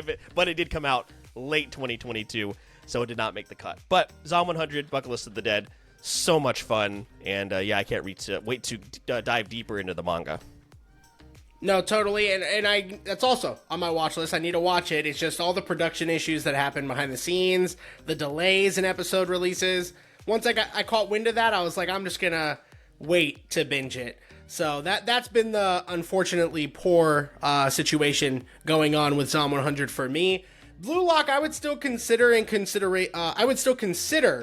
it for consideration for this award this year, based off of when it released in 2022. And man, it's strong. It is strong. I love that show so much. Jujutsu Kaisen Season 2. Also strong consideration. But I listen, I'm going to be the guy. I'm going to be the guy that says it. The animation's good. Characters are cool. Story is good. There's just a lot going on. And I read the manga, so you don't have to tell me, okay? I still don't fully understand how everything works. I'm enjoying it, but it's a little confusing, and I'm tired of people pretending they know everything there is about Jujutsu Kaisen. We're all learning as we go, and that's all I'll say about that. Witch! Oh my god. That's all I'll say about that. Great show. If it's your anime of the year, makes 100% sense. But my anime of the year, and it's probably not even close. There were so many considerations. It's Oshinoko. Oshinoko is on High Dive. A lot of people probably haven't watched it, but if you did, it was during that craze where you heard about that first episode. And it all starts there. The first episode of Oshinoko sticks with me forever. I openly weep in that first episode. I won't say when, but if you've seen it, you know. And I openly weep every time that it's on. It's such a good show. It's very well voice acted on the sub side. I gotta make that clear. I'm so sorry. So sorry. I don't like to shit on dub. I've heard enough. So Oshinoko, great story. I love the characters, and the rest of the season is really strong after it. The animation is gorgeous. It's everything you are looking for in an anime, and it tells a really interesting story with intertwining themes that keep you invested. So with all that being said, I don't want to really spoil it if you haven't seen it. Phil has not seen it, probably won't. But Ivan, that's what I want you to watch. And Kaguya, that'll be another argument another day. Watch Oshinoko. If you haven't seen it, well worth your time. And my anime of the year. Yeah, fight one battle at a time, Eric, with when it comes to Ivan. I've been asking him to watch Severance since we met. So you and I are just having this battle with Ivan in terms of what we're going to get him to watch first. But yeah, not a surprise to hear you go that route, as you have talked the show's praise all the year. Like I said, I'm not going to watch it, but it's on brand for your selection. And yeah, again, a lot of nice diverse picks here as far as anime of the year. But Eric, we are getting to that point here where we are coming to obviously the most esteemed award that we give out each and every, wait for it, award season. We are going to do our Letterboxd rankings, because I know a lot of people have been kind of asking us about that. How are we going to do this? We're going to go over every single film, or should we just do our top 10? That's a great question. How many films did you see this year? I have seen 27, and this is before, you never know, this is before I have seen Aquaman tomorrow night, and also Anyone But You on Friday. So who knows? Crazy. Listen, I need that 25% discount from Cinemark, okay? I need it like I need air in my lungs. Listen, you got to find a significant other. That's how I did it. So anyway, you're a single and alone. So why don't we, I think it would be more interesting, because this would lead to our best film, right? Like, ultimately, what you have one on Letterboxd is going to be your answer. Yes, correct. So why don't we just, because it's worst film to best, why don't we start at 27 for you? Okay. And then when how many we get did you to see? What was your number? 24. Okay. So go 27 to 24. When we get to 24, you'll hear my worst. And then from there we just go up the ladder. I think that's a really good way to do it. I cannot wait for the TikTok comments on this. I'm just going to delete TikTok for like a good, probably all of January, actually, if you're okay with that. I will go ahead and delete all of my... How many clips do we have for this? Do we have any? What do you mean? For best or worst, do we have any worst? Oh, we do. Yeah, I just figured we do our letterbox rankings first and then best worst. You want to do it like that, or do you want... Okay. Yeah. I mean, if we go over our Letterboxd rankings, we're going to know what the best or worst was for us. That's true. Okay, so why don't we play the worst clips now? We'll do our clips. Okay, there you go. We're figuring it out on the fly, guys. Let's go. We're doing a great job. So, all right, let's it's just go the ahead. biggest award that we have on the show, and we're not in unison. That's true. We didn't discuss it really to begin with. So, okay, let's go with worst movie. We have a couple of clips here, and let's get back to Philin. And my vote for the worst film of 2023 has to go to Ant-Man and the Wasp: Quantumania. This movie fell so short. The fact that we have a character as large as Scott Lang as Ant-Man, figuratively and physically, he felt so small in this movie. Its surroundings and the land completely ate up his character, and it just did not work. Cassie was an utter disappointment. Her acting and just, unfortunately, her character, it did not sell for me, and I was not pleased with her performance, and I'm just not excited to see her again moving forward. The only redeeming quality about this movie had to be Kang the Conqueror, and look where we are now. That doesn't ultimately matter anymore. There are no redeeming qualities now for this film for me. I will never watch it again, and I am not interested in ever seeing Ant-Man and the Wasp in any adaptation or going forward in the MCU.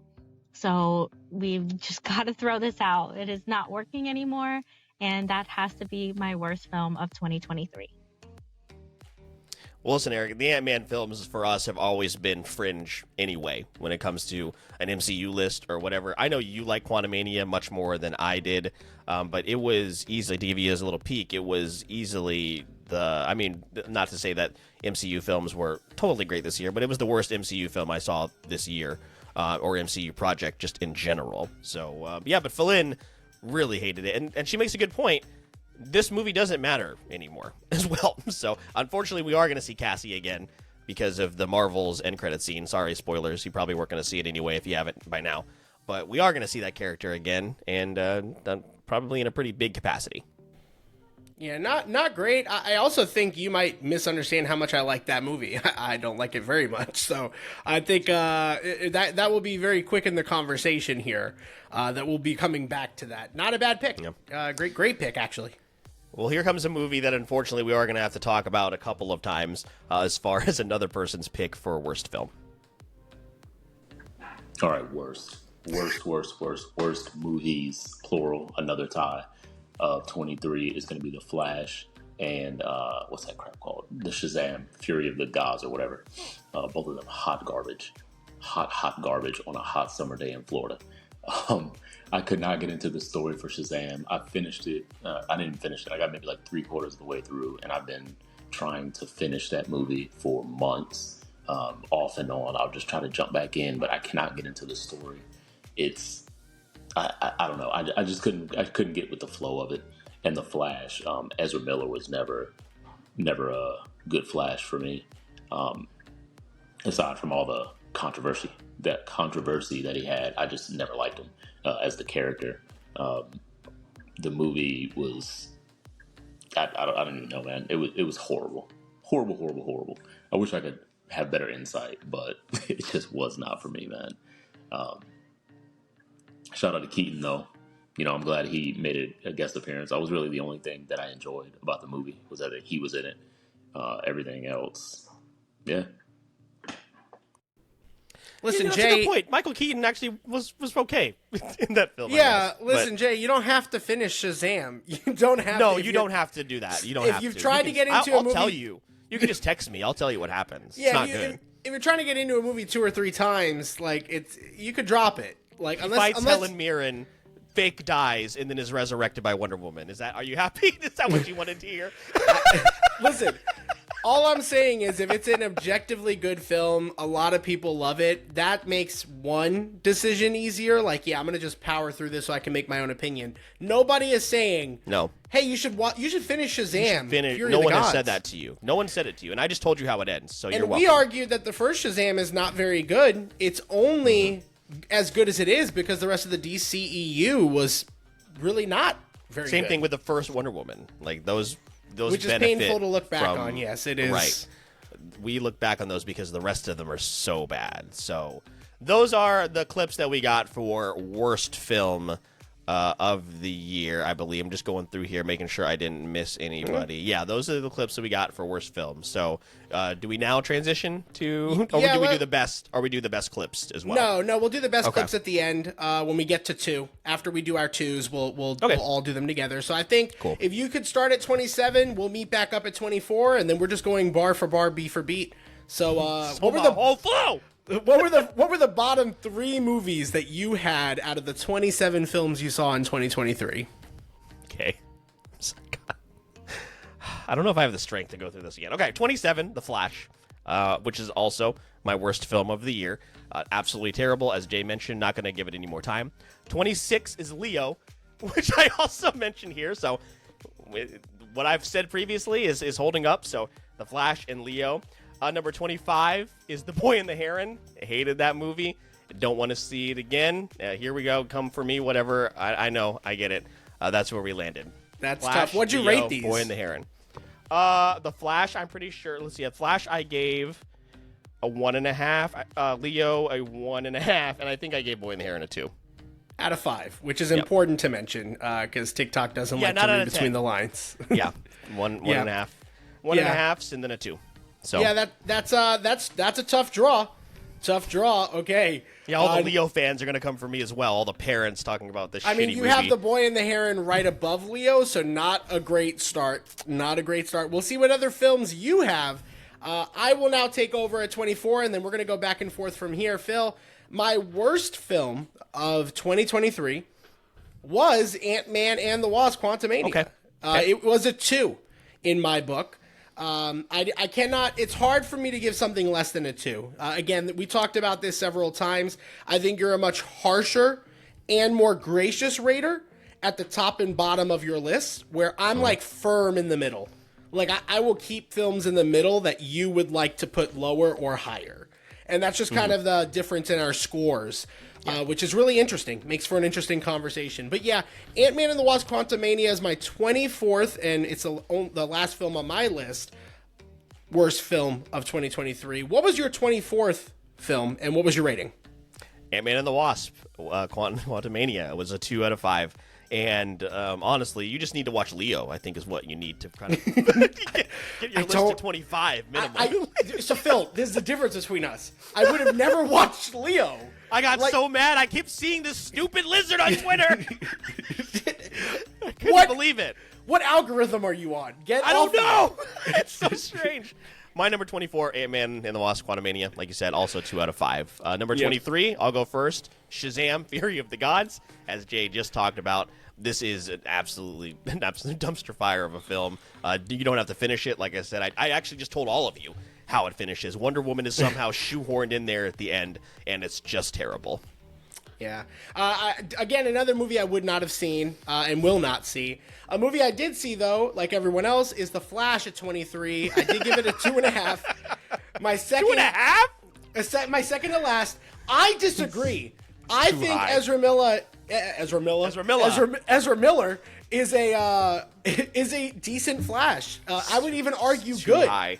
I prefer Grant Gustin on the CW show. That show has gone off the rails in quality, but the first 2 seasons of the Flash on the CW, top tier, despite its limitations and of TV. Great. So, but yeah, I thought there was enough. I like Supergirl. I like Michael Keaton as Batman. There was enough elements where this movie's a 2.5 for me. Again, compared to Quantumania, which is right below it at a 2, not that much far off. No, that's way too high. Let's get to your number 22. You go ahead. So 22 is my worst animated film of the year by default. It's Wish at a 2.5. Again, an okay movie. That's what a 2.5 is to me. That's it. 2.5 is okay. Like, I understand if you have some love for it, but I'm not recommending it to people. And a 2 or less is like, skip the movie. Don't watch it. Don't form an opinion. It's just objectively bad. So again, I don't have a lot of those here, and like that's the where way my that middle you talk feels. about Wish is you wouldn't recommend it to people.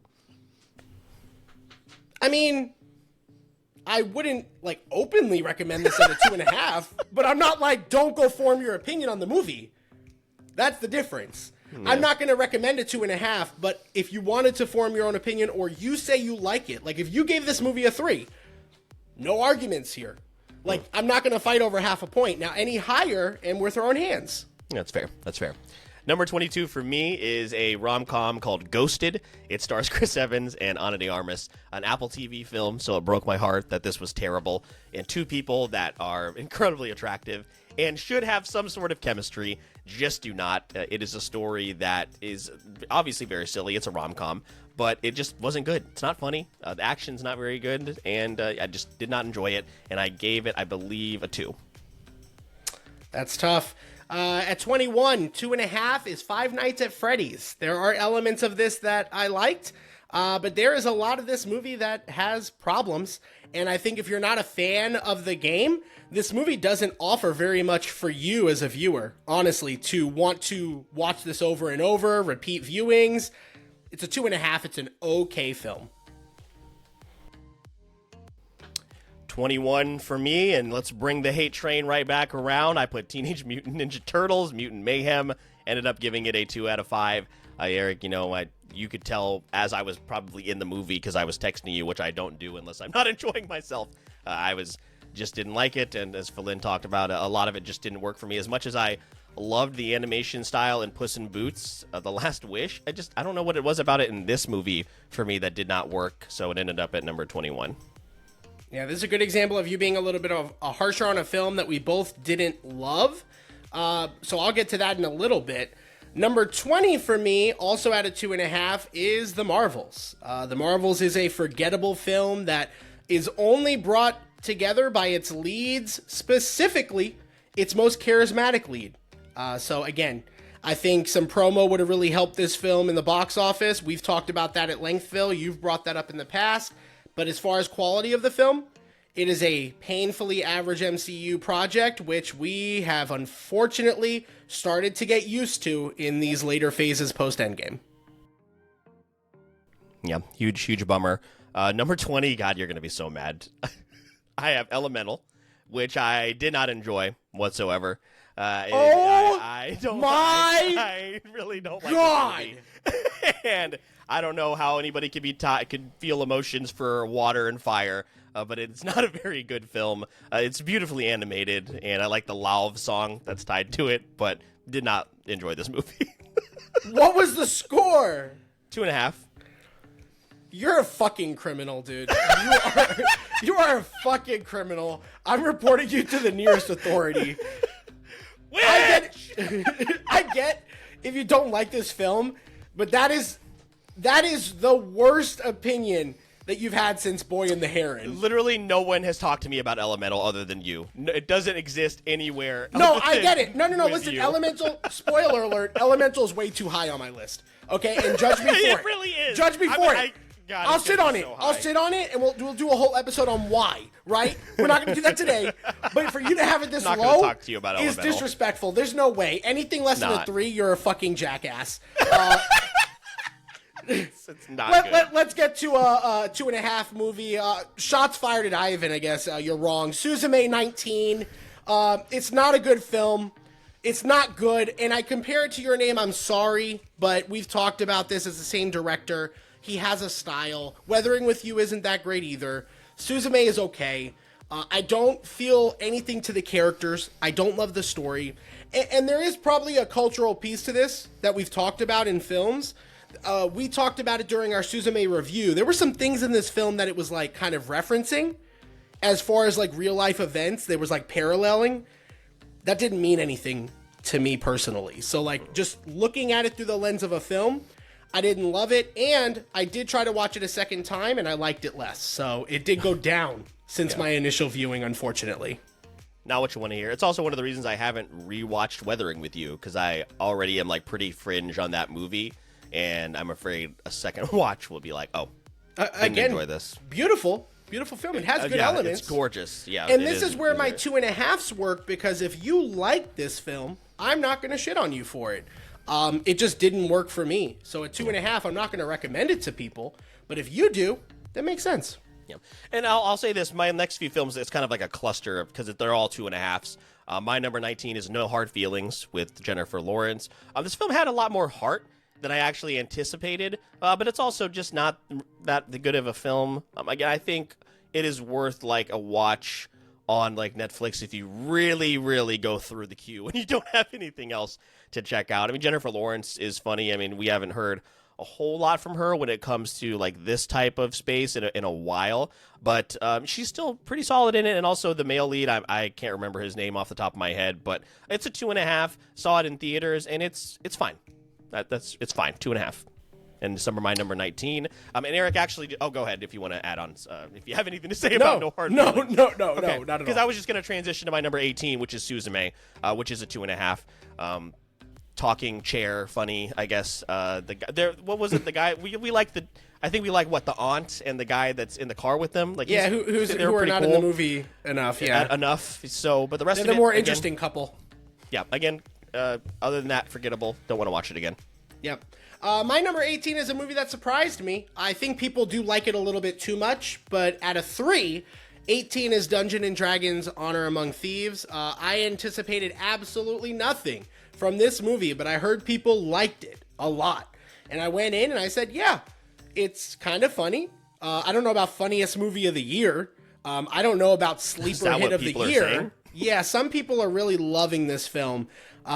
Again, 18 feels right. A 3 specifically, a low 3 for me out of the other 3s I ranked in the middle of my list. Makes sense. Yeah, I actually started watching it the other day on Paramount, and I watched it while I was working, so I'm going to go back and watch it hopefully by the end of the year. What I did see was enjoyable. Chris Pine is the best Chris. He is the best Chris. It makes the most sense. So, yeah, I want to go back and watch that one. Number 17 for me, this is where Wish shows up, also at a 2.5. A pretty forgettable story. I like some of the songs a lot more than other people do, but I have found that now as we have gotten pretty far away from the movie, I have not been listening to them anymore, and that was my number 17. Yeah, Wish above Elemental. I'm going to punch you in your fucking face the next time I see you, dude. I can't explain to you how mad I am, and I'm going to have to contain Elemental my didn't rage. have a talking goat in it, so. Yeah, well, that is true. Very true.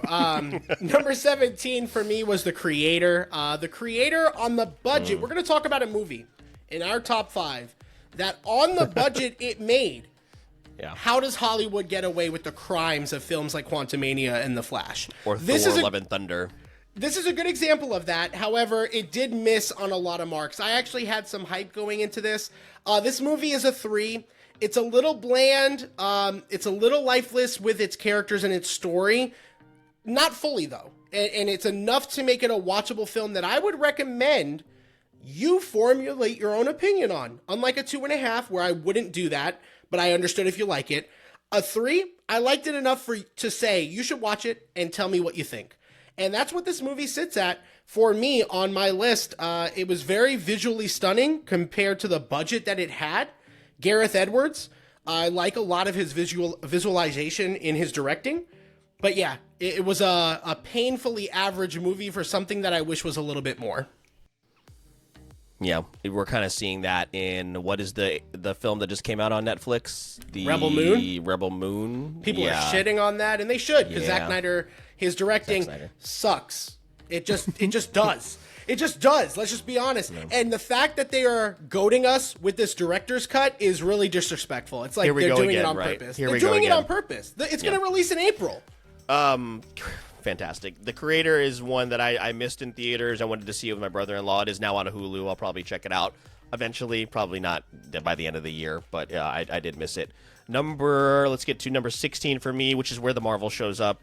3 out of 5. I think I initially gave it a 3.5. It's now lowered to a 3. I enjoyed this movie a lot more than you did, and a lot of it, honestly, I think all of these stars are to Kamala Khan. I do like the dynamic with all 3 of them, but Iman Vellani is such a force. And again, we talked about this. If they just put her and Florence Pugh in charge of whether or not they're in the movie, put them in charge of the marketing for the film, and it will do wonders. So this is where the Marvel shows up for me at 16.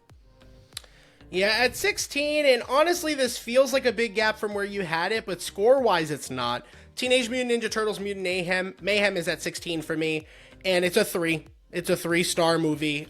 It is okay. Again, what do you think? Do you like it? Great. That's awesome. For me, the animation was not as great as everybody was saying it was going to be, or was, like, realistically. We've seen better looking films this year and last year. So again, it had a specific style, a specific humor, and I'm not the target audience, right? So again, I can admit where it went well. I think it did some weird stuff with its characters and its story. It also felt weirdly paced in a way. So there were just a lot of issues I had with the movie that stops it from being something like a 3.5 and higher on my list. Yeah. Yep. Well, very, very well said. Number 15, I cannot believe this is here, Eric. Cannot believe I watched this movie. I talked with you about this just the other day. And this is a film that, that in, I think there's like a Family Guy skit where there's a guy who has like a pictures of his kids and he's just throwing it in the face. Like, look at my kids, look at my kids. That's what the trailer was for Gran Turismo. For months, we kept seeing this damn trailer with David Harbour and what was it? What's his name from Pirates of the Caribbean?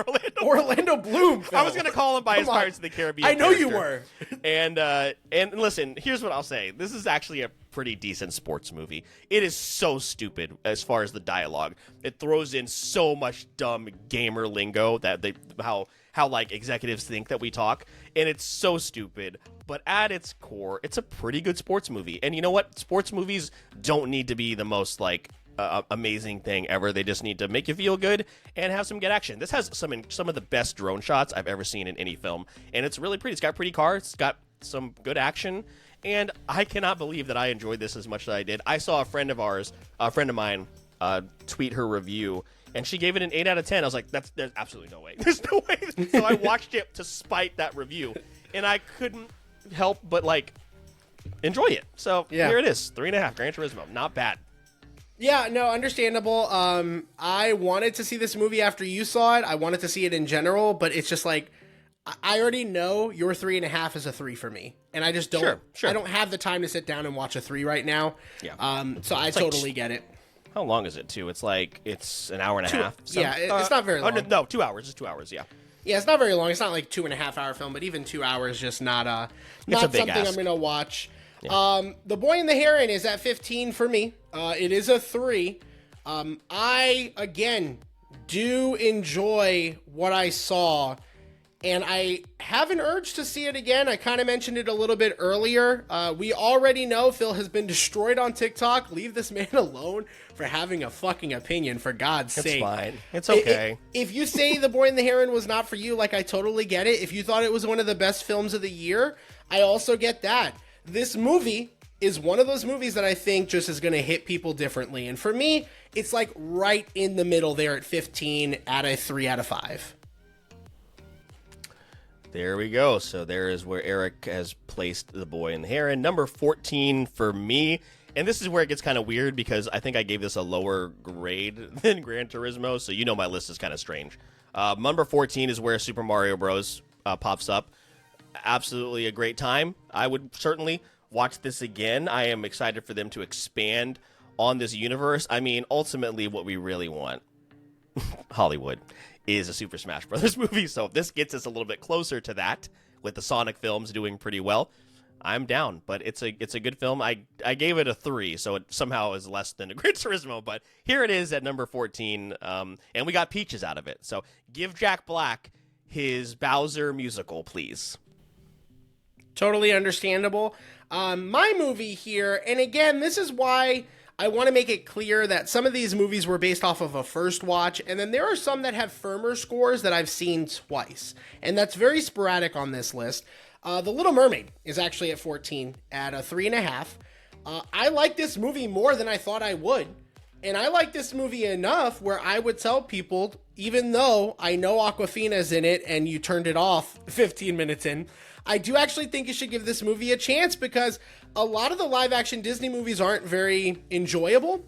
And I just thought this one was. That's really what this came down to. For a 3.5 for me was, yeah, go watch it. Not just formulate your own opinion and come back to me, but I actually think it would be worth your time and it would be enjoyable. A 3.5 is really where the bar is for my films. If it's at a 3.5, then that means like I just had a good time. If it was on here to my left or to my right, I'd probably be looking at the TV a couple different times. And that's ultimately what The Little Mermaid was for me. The music's enjoyable, good performances for a Disney live action film. Yeah, I think that is one of the reasons I wanted to check it out is, you know, like I said, the music and Halle Bailey, who I heard did an outstanding job. My sister and daughter loved this film. A couple of my friends sung its praises, but I think I just wasn't in an Awkwafina mood. And I was like, you know what? Can't do this right now. Shut it off, and maybe I'll return. You got to go back to it, I promise. Also, just seeing Flounder was like, what the hell is this? No, listen. You cannot watch this movie after watching Avatar: Way of Water. It is a huge, like, just visually, it is painful. And I saw these movies very close to each other, and I wanted to give it less for that reason, but I did have to understand what this movie was, and for what this movie is, it's enjoyable. I would definitely recommend giving it a watch. Again, a movie underneath it that I think will eventually surpass it upon a rewatch, but not by much. The Boy and the Heron. I wouldn't recommend a movie necessarily. I would recommend it to formulate your own opinion, but I wouldn't recommend it as something like, yeah, I think you're going to like this. And we've talked about at lengths why that is. This movie, there's nothing very complicated. You know what you're walking into, and it exceeds those expectations by just a little bit. Yeah, I'm also not the biggest fan of like the original Little Mermaid. I'm not the demographic. Obviously, even as a kid, I was not. So it should also be noted, neither am I. I'm actually a big true. hater of the original. So yeah, we talked about The Way of Water. You talked about The Little Mermaid. Let's return to the sea for what is pure cinema. My number 13 film, which is The Meg 2, which was with Jason Statham, Meg 2. Phil, all credibility just goes outside the window here. Listen, a couple of things are about to happen here pretty soon, okay? And I'm just going to dive in first with The Meg 2. And it's just so much fun. It's so stupid, just like the original one. But Jason Statham, just like with his B movie coming out pretty soon. Yeah, I know. Has found his niche, okay? He has found where he belongs, and I just enjoy these films. I would like for them to continue to make them as long as they don't go full Sharknado. But you know what? I like the characters. I like Jason Statham. Big shark eat big squid. Phil, what more can you ask for? You make it so hard to like defend you in any way. It's a fun movie. My number 13 film is another Disney live action film. It's The Haunted Mansion at a 3.5. This movie, again, good. It's a good movie. Enjoy it for what it is. That's what this ended up being. What got it to a 3.5 instead of a 3 for me was Lakeith Stanfield. His performance, there is some heart to the story that he has, which if you haven't seen the movie, I'm not going to spoil too much, but he's grieving. And the grieving stuff that happens throughout the movie with his character, it kind of pulls at the heartstrings a couple times in the film. You've got Danny DeVito in there. He's funny. Owen Wilson, he's funny. There are fun characters. It's a fun time. Jared Leto is the villain, but you don't know it's really Jared Leto. Like, if nobody told you, you probably wouldn't have even known. So that aside, 13 Haunted Mansion, good time, solid time. Yeah, I want to check that out. That is definitely on my watch list as well. Number 12 for me. So I had to make some changes here over the last few weeks. One, I rewatched this film, and it was originally in my top 10, and I was like, for the sake of what Eric just mentioned, my credibility, I had to make some changes. There is one driving force in my number 13 film, and it is the villain, and it is somebody who I'm going to see actually in a marquee franchise tomorrow evening. And this is where Fast 10 shows up on my list at number 12. It is carried by the performance of Jason Momoa's Joker, which he's not the Joker in the film, but that is essentially who he is. In the leaving the theater in the moment, I was like, this is the best. This is like one of the best Fast movies I have ever seen. I rewatched it recently, and I was like, boy, this is struggling to pass. For me to just say that to rank it really high, at least on my 2023 list, would be really tough. But again, Jason Momoa's performance, and Eric, you've never wanted to watch a Fast film, and you saw enough of Jason Momoa where you were like, I might want to sit down and watch this 2-hour, 45-minute disaster just so I can get to the Jason Momoa parts. And so I think that speaks volumes. This is a 3.5 for me, because as far as the Fast films, it is one of the better Fast films, I think, in terms of the franchise. But it is also, Vin Diesel, man, just has to understand that we are watching these because they're goofy, not because we are serious about what is happening. And he refuses to acknowledge that. And, there are also two big reveals at the end of the film, two characters that are returning, one that's supposed to be dead, and then another, I guess he's made up because his Hollywood image took a little bit of a hit this year. Yeah. Listen, this is what I was talking about earlier about Phil's bottom and top of his list are weird, and then the middle is just a clusterfuck of stuff. And then this is what I was talking about with the middle of my films. There's too many in here. They're just so by margins, which is why I have this slew of movies in this weird category 10 and under. 12 is the Super Mario Bros. Movie for me, 3.5. Good film, fun film. Chris Pratt, surprisingly not awful. The rest of the voice acting, great. Amazing. The animation, you knew what you were getting with that Illumination vibe. And I'm just glad there's a Nintendo film that was good. It's gonna, like you mentioned, ultimately get us probably to a Super Smash Bros. Movie, which we absolutely are long overdue for. For that reason alone, it's good. I enjoy it when it comes on. I'll look at it. That's ultimately what a 3.5 is to me. Is it on the TV? Yeah, sure. I'll sit down and watch it. That's what this is. Yeah, fun movie. Fun movie. The next tier up on my list, number 11, is a franchise that returned this year, and that is The Hunger Games: The Ballad of Songbirds and Snakes. Read all the first 3 original books, and I listened to Songbirds and Snakes right before seeing the film. A really, really well done adaptation. Some of the things, I mentioned this in my TikTok review, that they removed, I thought were detrimental to the story overall, but you could go into this without reading the book and still enjoy it. Coriolanus Snow is, I think, one of the most fascinating characters in fiction. And I'll say this for book talk, my library as far as books that I have read is pretty limited, but I really liked being able to learn more about the origin of this character, and it's a good time. I gave it a 3.5, and it falls just outside of the top 10 at number 11. Yeah, not a bad choice. I've heard good things. My 11 is so shocking, and it's my opportunity here to talk about this movie. The Journey to Bethlehem is at number 11. It is a 3.5 in my books, and that 3.5, Phil, don't go anywhere. No, you don't understand. I'm telling you, if the birth of Jesus Christ and a movie about that made it into my 11th spot this year, and you said that to me a year ago or earlier this year, I would have said you're absolutely crazy and there's no way. Here it is. It's a good 1.5 hour time. The music is top notch. The biggest issue is some of the worst choreography I've ever seen, which you could probably imagine in this type of film. It's just a creative license to do whatever. Not at all the same movie, but just in the way that Prince of Egypt, from that standpoint, was like, oh, I'm gonna watch a movie, an animated movie about Moses, and it was like really good. Not the same level, but just a comp. That's how I went into this movie. I'm like, come on now. It's got probably one good song. I keep seeing this Antonio Banderas clip. How good could it be? I've watched it twice now. I watched it it was, again, a 3.5. It's on the TV. Will I watch it and sit down for a period of time? Yes. I watched it while opening presents, basically. Merry Christmas to me. Journey of Bethlehem, 11, 3.5. For the blasphemy, the absolute gall to bring up Prince of Egypt and this in the same You don't sentence. Understand because you I've been to a mega opinion. church. Eric has never been to a mega church. That's why he thought this was really good. It's not the same thing. It's the same thing. And I guarantee you Antonio Banderas was probably there at Celebration Church, and I just didn't notice him.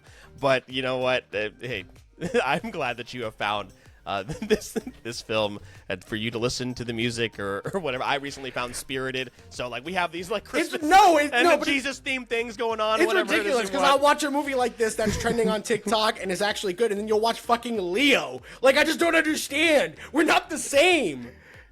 Nah, we're the same. You get it.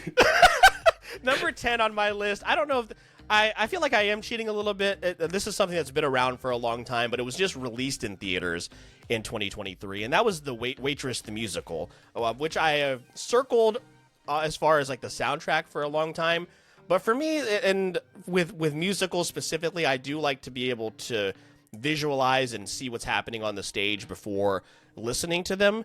So Waitress the Musical was outstanding. Eric, I don't know if you know this, but it was written and created by, the music was written by Sarah Bareilles, who is outstanding. Love her. One of those like very, very much underrated singers, I think, as far as artists. But Waitress the Musical was outstanding. If it does return, it is one of those, what do they call them? Fandom events? Something like that. One of those, event movies that Cinemark releases. And it's a really, really great story and a fun musical.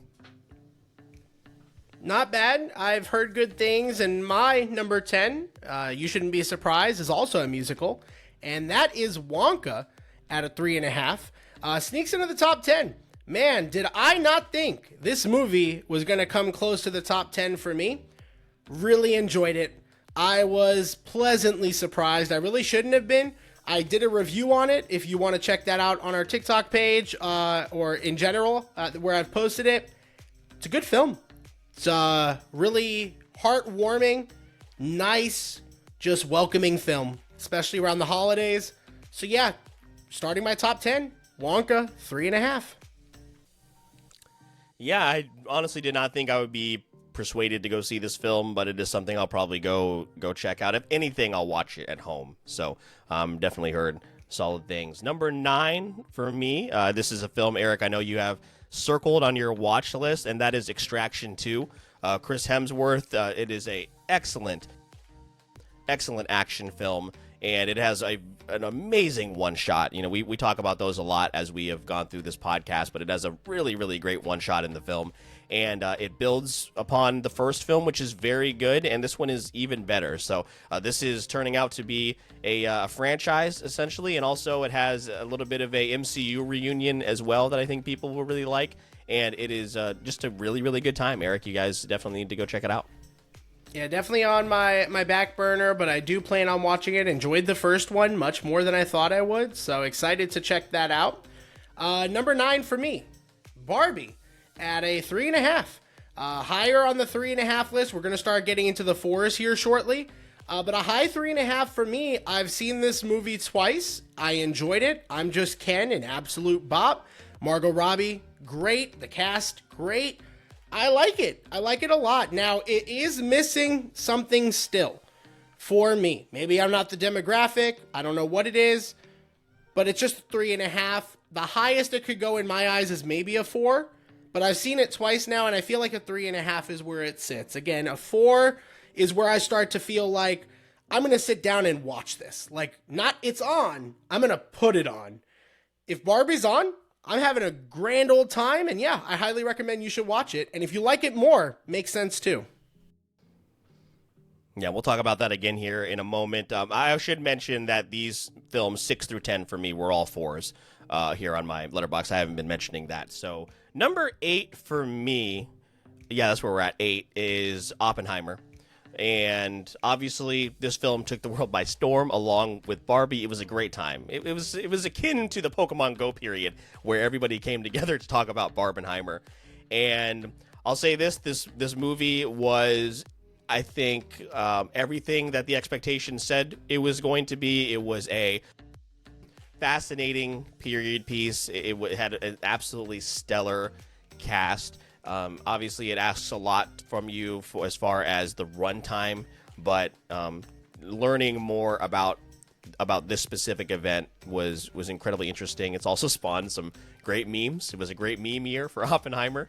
But the thing with Oppenheimer, as opposed to my number 7 film, which we'll talk about here in a moment, is, like you said, if it's on, will I watch it? And I'm not in a rush to go see Oppenheimer again, but I can still understand that it is an absolute victory of a film, and lived up to the hype for me.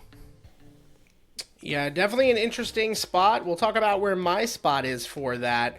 Nimona is my number 8 at a 3.5. Top 10. Okay, I'm happy with that. Yeah, I'll tell you, it was outside of the top 10. But upon a rewatch, this is a firm 3.5 as well. Again, sporadic.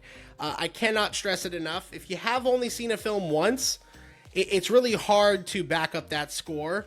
Second rewatches, I think, are really necessary for a lot of films. And for this one, I had it at a 3.5. That has not changed, but its placement has changed because I enjoy it a lot. Like, I really sat down, it was on, and I said, yeah, this is really good. Like, I'm going to watch the whole thing. And I've seen it about 2.5 times, really. So the third time it was on, I had stuff going on. I watched some, walked away. But normally I would sit down and watch this film, and at 8, I think it's a testament to how great this movie was, because Nimona is a very good animated film. It's going to be really underlooked a lot because of how many great animated films came out this year. But Nimona at 8 for me just felt right. I'm very happy with that. I'm very happy to hear you say all of that. Number 7 is where Barbie shows up for me, another 4 out of 5. And this is one I rewatched recently, as I stated earlier when we were talking about I'm Just Ken. Really, really great time. And I think, obviously, the messaging as far as what happens in this film, characters are great. Not much else to say. Really, really enjoy Barbie. Number 7, again, a 4 out of 5. Yeah. Very good.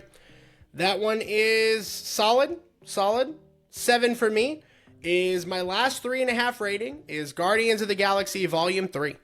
And it is my highest 3.5. I really like this film a lot. Not quite a 4 for me. I know people really love this movie, but I don't think I'm going to say anything that anyone else hasn't said. If you've seen the film, you know. This is a a heartfelt closure, especially for someone like me who the first Guardians is held in such high regard. The second one, I hate.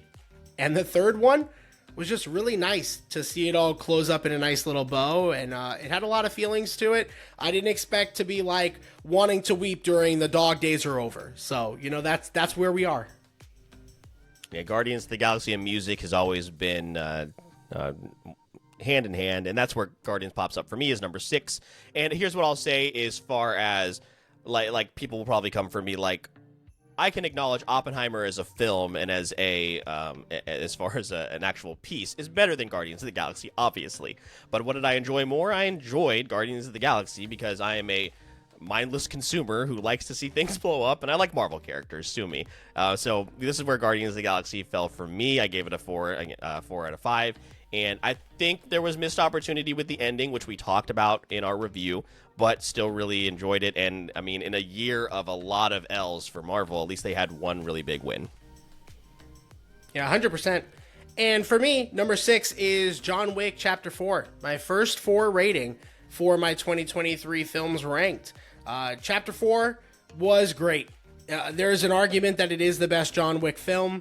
It is a ride. It is so good. I enjoy it. This is a movie that I would actively watch again and have a fantastic time doing so. When we get into the 4s, this is also a movie I would consider bringing the right friend along for the ride. And I think for John Wick Chapter 4, there's so much to enjoy here. Absolutely a viewing party required, or at the very least, bringing a good friend along for the ride. So that is my number 6 at a 4, John Wick Chapter 4. I wanted to tell you, I actually started watching John Wick 2 the other day, and Peacock had the audacity to put commercials in it. So I stopped watching it, and I will be watching it elsewhere. I believe they're on Netflix now. Okay, so go watch it because there. I was like, "Are you?" It was after the opening sequence in the garage. He gets the car, and then they go, and then they cut to a Peacock commercial. Are you shitting me? Anyway, that's a conversation for another time. I will be watching and catching up on John Wick in 2024. Let's get to our top 5 here, Eric, and this is where a late to the party film shows up with Past Lives. This was my first 4.5. And it was a film that still has sat with me to this day. One of my most favorite films that we watched all year. And I know a lot of people think it's like it's a little preachy. I know when it comes to A24 films, people think that everybody who likes A24 films are these artsy fartsy fancy people. We're not. We just enjoy good storytelling. And Past Lives ended up at number 5 on my list. Yeah, 100%. That makes a lot of sense because number 5 for me is also Past Lives out of 4. And Past Lives, great film. We covered it on the podcast. We've talked about it so much. You should see it. A24, obviously, project, but Celine Song's directorial debut, I believe we talked about. Knocked it out of the park. Absolute home run. She did so good, and it's just a wonderful, wonderful film. So if you haven't checked it out, both of us think very highly of it. Yep, very, very good. Number 4 for me, Eric, this is a film that I know is something that's on your watch list, and this is where They Clone Tyrone comes in. Also a 4.5 for me. Man, John Boyega, and listen, everybody in this cast is outstanding, but John Boyega, post-Star Wars, has been on a tear, other than, unfortunately, the Pacific Rim sequel. But other than that, he's been putting out bangers.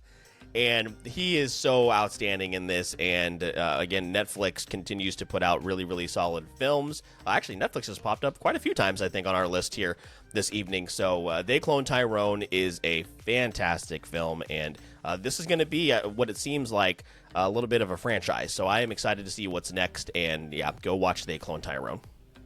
I really wanted to sneak that into my watching viewing parties in this like little run of end of 2023.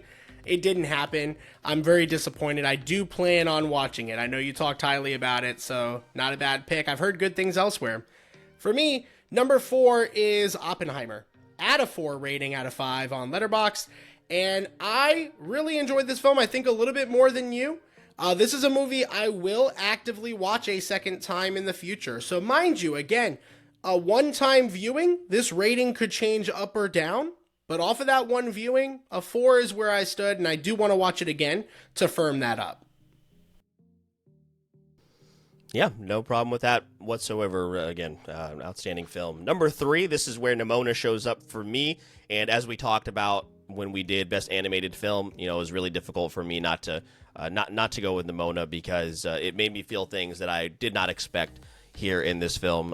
Again, to kind of reiterate terms of inclusivity, figuring out who you are, accepting who you are. It's just a beautiful film. It's beautiful animation, and this sparked the convo as to why Netflix needs to be talked about when it comes to animation. And then they put Leo out later on in the year, so not to bring that up again, but Nimona, if you're looking for something that is outstanding, please watch that instead. Number 3, and it's a 4.5. Great pick. It's in my top 10, so I'm not going to have any arguments. The only argument I'm going to have, and again, some of you may have been wondering, Elemental was a long time ago we were talking about that film. Here we are again, returning to it. Elemental is number 3 out of 4 out of 5. I love this movie, and I'm going to stop pretending like I don't. I could have easily put it at 6 underneath the other 4s, but I don't want to do that. I enjoyed Elemental. Sue me. It was a good film. I would argue one of Pixar's best.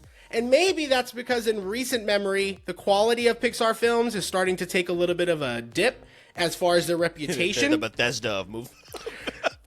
That's actually a fair comparison. Not going to lie to you. But it was something about the immigrant story behind Elemental. There was a lot of heart behind this film.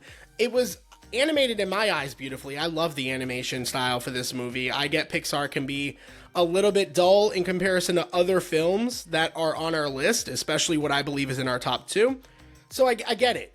But this movie, I think, had all the elements, pun intended, to deserve a high rating on people's list. Now, I probably have it higher.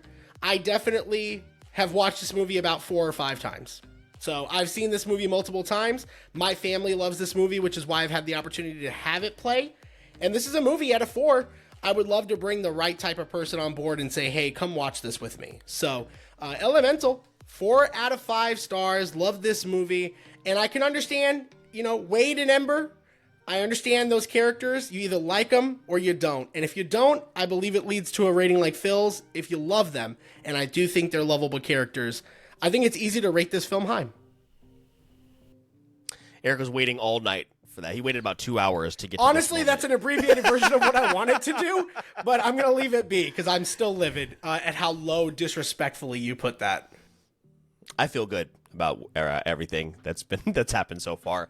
Well, you don't know what love is, so that makes sense. Number 2, that's fair. I was gonna say something really mean about you, but I was literally gonna be like, oh, I don't love you, and then you would have had your feelings would have been hurt, and then like, oh, that's not true. So anyway, my number 2 is a film we have already talked about, and 4.5 out of 5 here, which is Spider-Man Across the Spider-Verse, and it is we already talked about it in length a moment ago or earlier in the episode, so. Yeah, outstanding film. Love the characters. Can't wait to see what's next here at number 2. Yeah, and I think based off of our list, if you've been paying attention, you're going to know what our ones are, but we're going to get ready to play some clips leading up to that big finale. For me, number 2 at a 4 out of 5 is Godzilla -1. The biggest shock of the year. And when I say a 4 out of 5 Letterboxd, please make 0.25s. This is a 4.25 really. And upon a second rewatch, I'm pretty sure it's going to go up to 4.5. A 4.5 for me. It's on the cusp. But to be a 4, I gotta bring a viewing party or a person with me. They gotta watch it with me. This movie fits that bill. 4.5 is like that must watch. It's one of those legacy movies that I'm gonna watch over and over again. I'm gonna talk obnoxiously about. Godzilla -1 is like right there. It's on the cusp. I want to see it a second time so I can just make it a 4 out of 5, 4.5 out of 5. If you haven't seen this movie, what are you doing? It's so good, and if it's your number 1 out there in the universe listening to this, that makes a ton of sense. So that's my number 2 pick for the year. Yeah, don't let subtitles scare you away. I saw it again for a second time earlier today, and there was a woman in there with her younger, I would say elementary school child, and the first thing I heard her say out of her mouth upon seeing the film was, "That was awesome." So that's not an excuse you have in 2023 heading into 2024. But Eric, we are getting to number 1 here, which will subsequently lead to our best film of the year here for the Wait For It Awards. So we want to thank you for sticking it out with us. Obviously, this is a longer episode than we normally put out, but we appreciate you rocking with us. So we're going to get to some clips here. We have a couple of people that wanted to chime in, and let's bring in somebody who, again, we haven't heard from, and but we also had earlier this year on Creator Spotlight. Let's hear what he had to say as far as his favorite movie of the year. Hey, what's going on, everybody? This is Awesome as Prime, your DJ Supreme. Just wanted to throw it out there and give you my pick for best film for the year.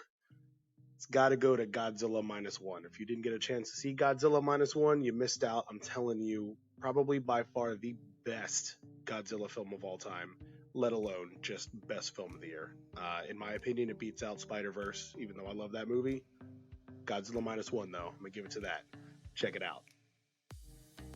Shout out to DJ Awesomeness Prime, not only for joining us earlier in the year, but also for sending in that clip, and we can't wait to party with you some more in 2024. In the middle of a convention scene where he was definitely DJing. So thank you for doing that. That meant a lot. That's right. Shout out to those of you that hung out at Hall Mat this past week.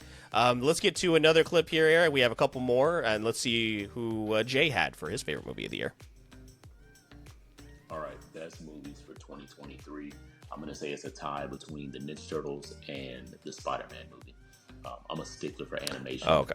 And typically, I don't like anything that's too out there. But both of these movies, I think they did very well. It was very captivating, very entertaining. Spider-Man, don't even get me started on that one. You know, the story behind it, the way it ended. I mean, if you haven't seen it by now, sucks for you. But yeah, I loved it. Loved every second of it. Ninja Turtles, I've always been a huge Ninja Turtle fan. Donnie is my boy. You know, everybody loves Leo, Mikey, Raph, but nah, it's all about Team Donnie.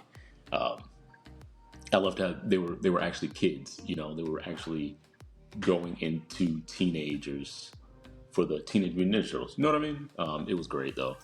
Kids loved it. I loved it. I've seen it like 7-8 times. Well, that one's on me. I didn't label that one properly. So there's Jay's picks for best animated film. Here's what I also do is whenever we do get unless I have to edit them up, when we do get the speak pipe clips, I like to listen to like just the beginning of them. So I didn't properly label that one. That's on me. So here we are. There's Jay's picks for animated film of the year. Which we talked about a while ago. He's probably so disappointed now. Like, he's like, they didn't play my clip and they're shitting on it. Yeah, so sorry about that. Jay, we appreciate you. Let's see what Philin had, and then we'll get to our picks. Hi, Wait For It listeners. It's Philin. I have to say that the movie that made the most impact on me in 2023 and my vote for best film of 2023 is Saw X. This movie was phenomenal. From the return of Tobin Bell and Shawnee Smith as John Kramer and Amanda, the storyline, the addition of humanizing John Kramer and adding more to his story. The traps were wicked. Everything about it was amazing to me. I am so excited to see what there is left to add to the storyline and what there is to add to the Saw franchise. I have high hopes after this film, and I cannot sing its praises enough. And the fact that a Saw film made me cry is crazy. So this is definitely my vote for best film of 2023. So there you have it. We had some curveballs here at the end, and another great reason why this end of the year award show is so great. And Philin has been a huge fan of the Saw series since the very beginning. I think she'll agree that her favorite is probably Spiral. You know, with Chris Rock. That one everyone loves. Spiral. So let her stop. Leave her alone. Leave her alone. Let her have her time of joy. Okay. Listen, but again, I heard really good things about this return to form for the series, that it kind of maybe lost its way a little bit. So I'm happy to hear that here. Yeah, agreed. I definitely want to see it. It's definitely on my list. I've so far removed from the Saw films. Can I interest you in like a compact 25-minute video in which you will see everything you need to know? Stop, fill up. Okay, well, I didn't mention the kill count until 2.5 hours in, so that's pretty good. It's fair. It's fair. All right. let's get to our number one on Letterboxd, and subsequently, as I mentioned, will be our film of the year. And Eric, you already know which way I am going because it had not popped up on my list yet, and it is a film I just saw for the second time today. And upon second watch, first off, have confidence that it will go to a 4.5 for you on Letterboxd upon a second viewing, because upon my second viewing, it's solidified its list probably in my top 15 films of all time. It's easily my favorite Godzilla film of all time. As Prime mentioned, it is the perfect Godzilla film, I think, in my opinion. And Godzilla minus 1 out of 4.5. Again, just like you, we didn't have any 5 out of 5s this year, and we'll see if that changes in 2024. But this film will sit with me for a long time. I want to purchase any of the art that I can find at conventions that is tied to it. I'm going to purchase the Blu-ray, the DVD, whatever it is that they're going to release as far as collector's editions, whatever I can find. Godzilla minus 1 is far and away my favorite film of the year, and I know a lot of people feel the same, as it has continued to get an extension in the U.S. So you still have an opportunity to go see this by the end of the year. By the time that you are listening to this episode, if you have not seen it yet, it's outstanding, and again, takes away my best film of the year, 2023. Absolutely no arguments, and we're likely going to finish on the same rate, and I agree with you. Again, I badly want to see this movie again, in theaters, mind you. I think that's an experience in itself, but the fact that I've seen it once, I definitely will see this a second time, and I definitely will see it at home. That being said, I'm pretty definitive in my answer. Even with a second viewing of Godzilla minus 1, while they may both end up being ranked 4.5, the only film I have currently ranked at a 4.5, which I mentioned for Best Animated Film, is Spider-Man Across the Spider-Verse. Again, although it doesn't hit the highs of Into the Spider-Verse, I think this is my showing to you that this movie is still one of the best versions of this film that could have came out. It is so good. It is amazing. It is my favorite film, period. I've seen it twice. It's a firm 4.5. I do not think the film is perfect. But if you forget that it's a middle piece of a 3-part story, I still think it's so strong that it being at number 1 shouldn't be that surprising. And if it's on your list as number 1, if you're listening, absolutely. But this movie is a top 5 film regardless. I think if you have it anywhere outside of that, it's hard to listen to that argument because it was so good. It had all the elements from the first one and did it at a high level. Again, didn't execute it to be a perfect film like I consider the first one, but that's such a high bar to reach. So number 1 for 2023, I still think is a very high accomplishment. Yeah, no arguments there whatsoever. As far as, it was a really good year for film for 2023. And listen, there are films missing that we did not get to see.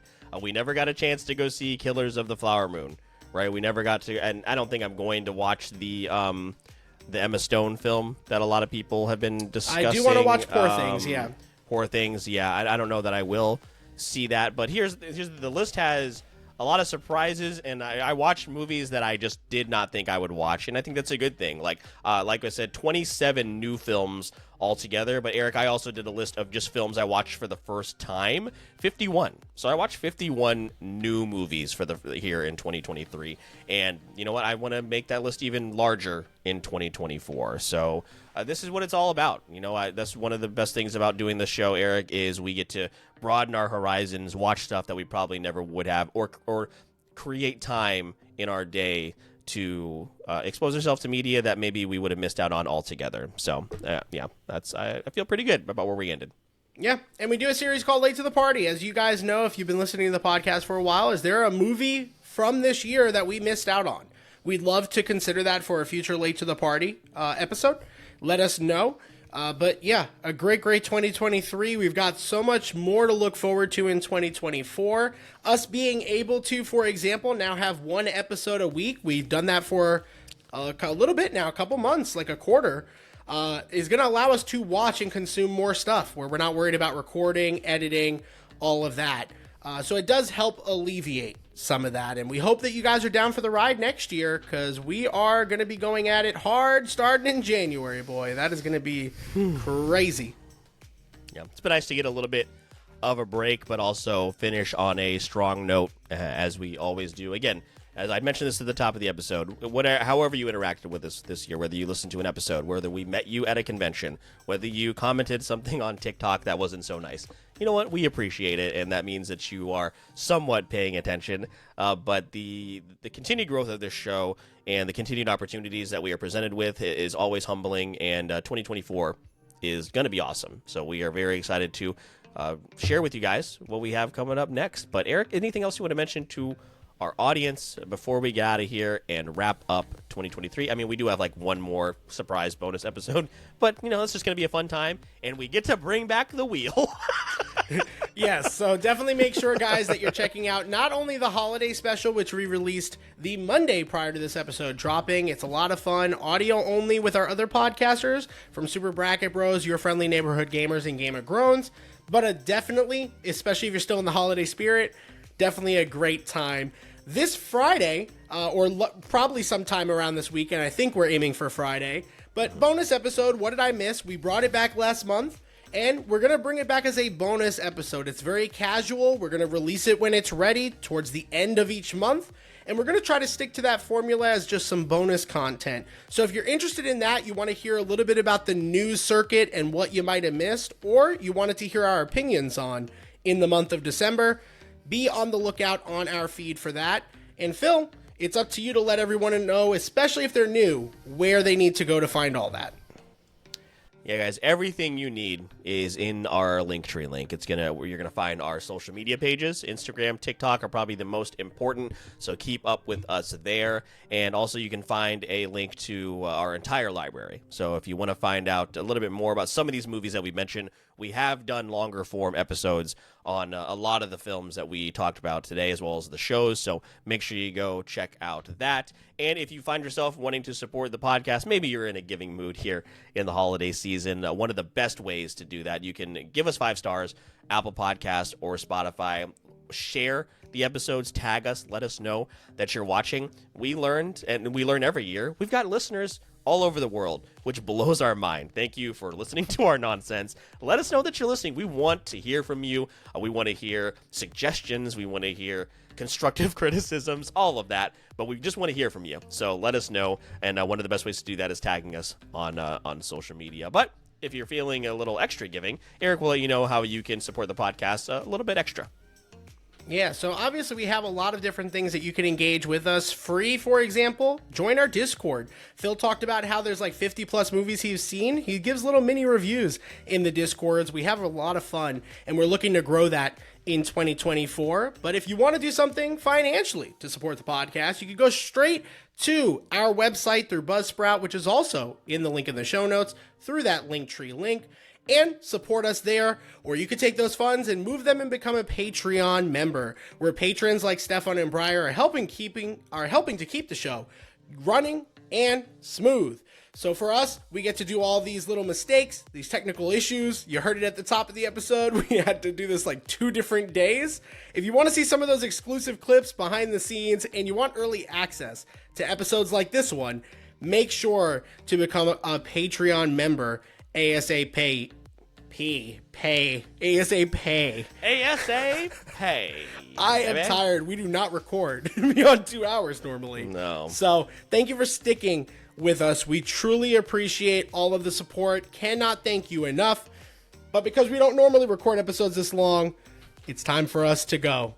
My name is Mr. Eric Almighty. That is my co-host, Phil the Filipino. And please don't forget, we release new episodes every Wednesday on the podcast with bonus content on platforms like TikTok. And all you got to do is wait for it. So, I heard you're looking for a go-to source for entertainment. Wait for it. Gaming? Wait for it. Anime? Plus Ultra! Mr. Eric Almighty and Phil the Filipino? Yeah, they've got you covered. And all you gotta do is wait for it.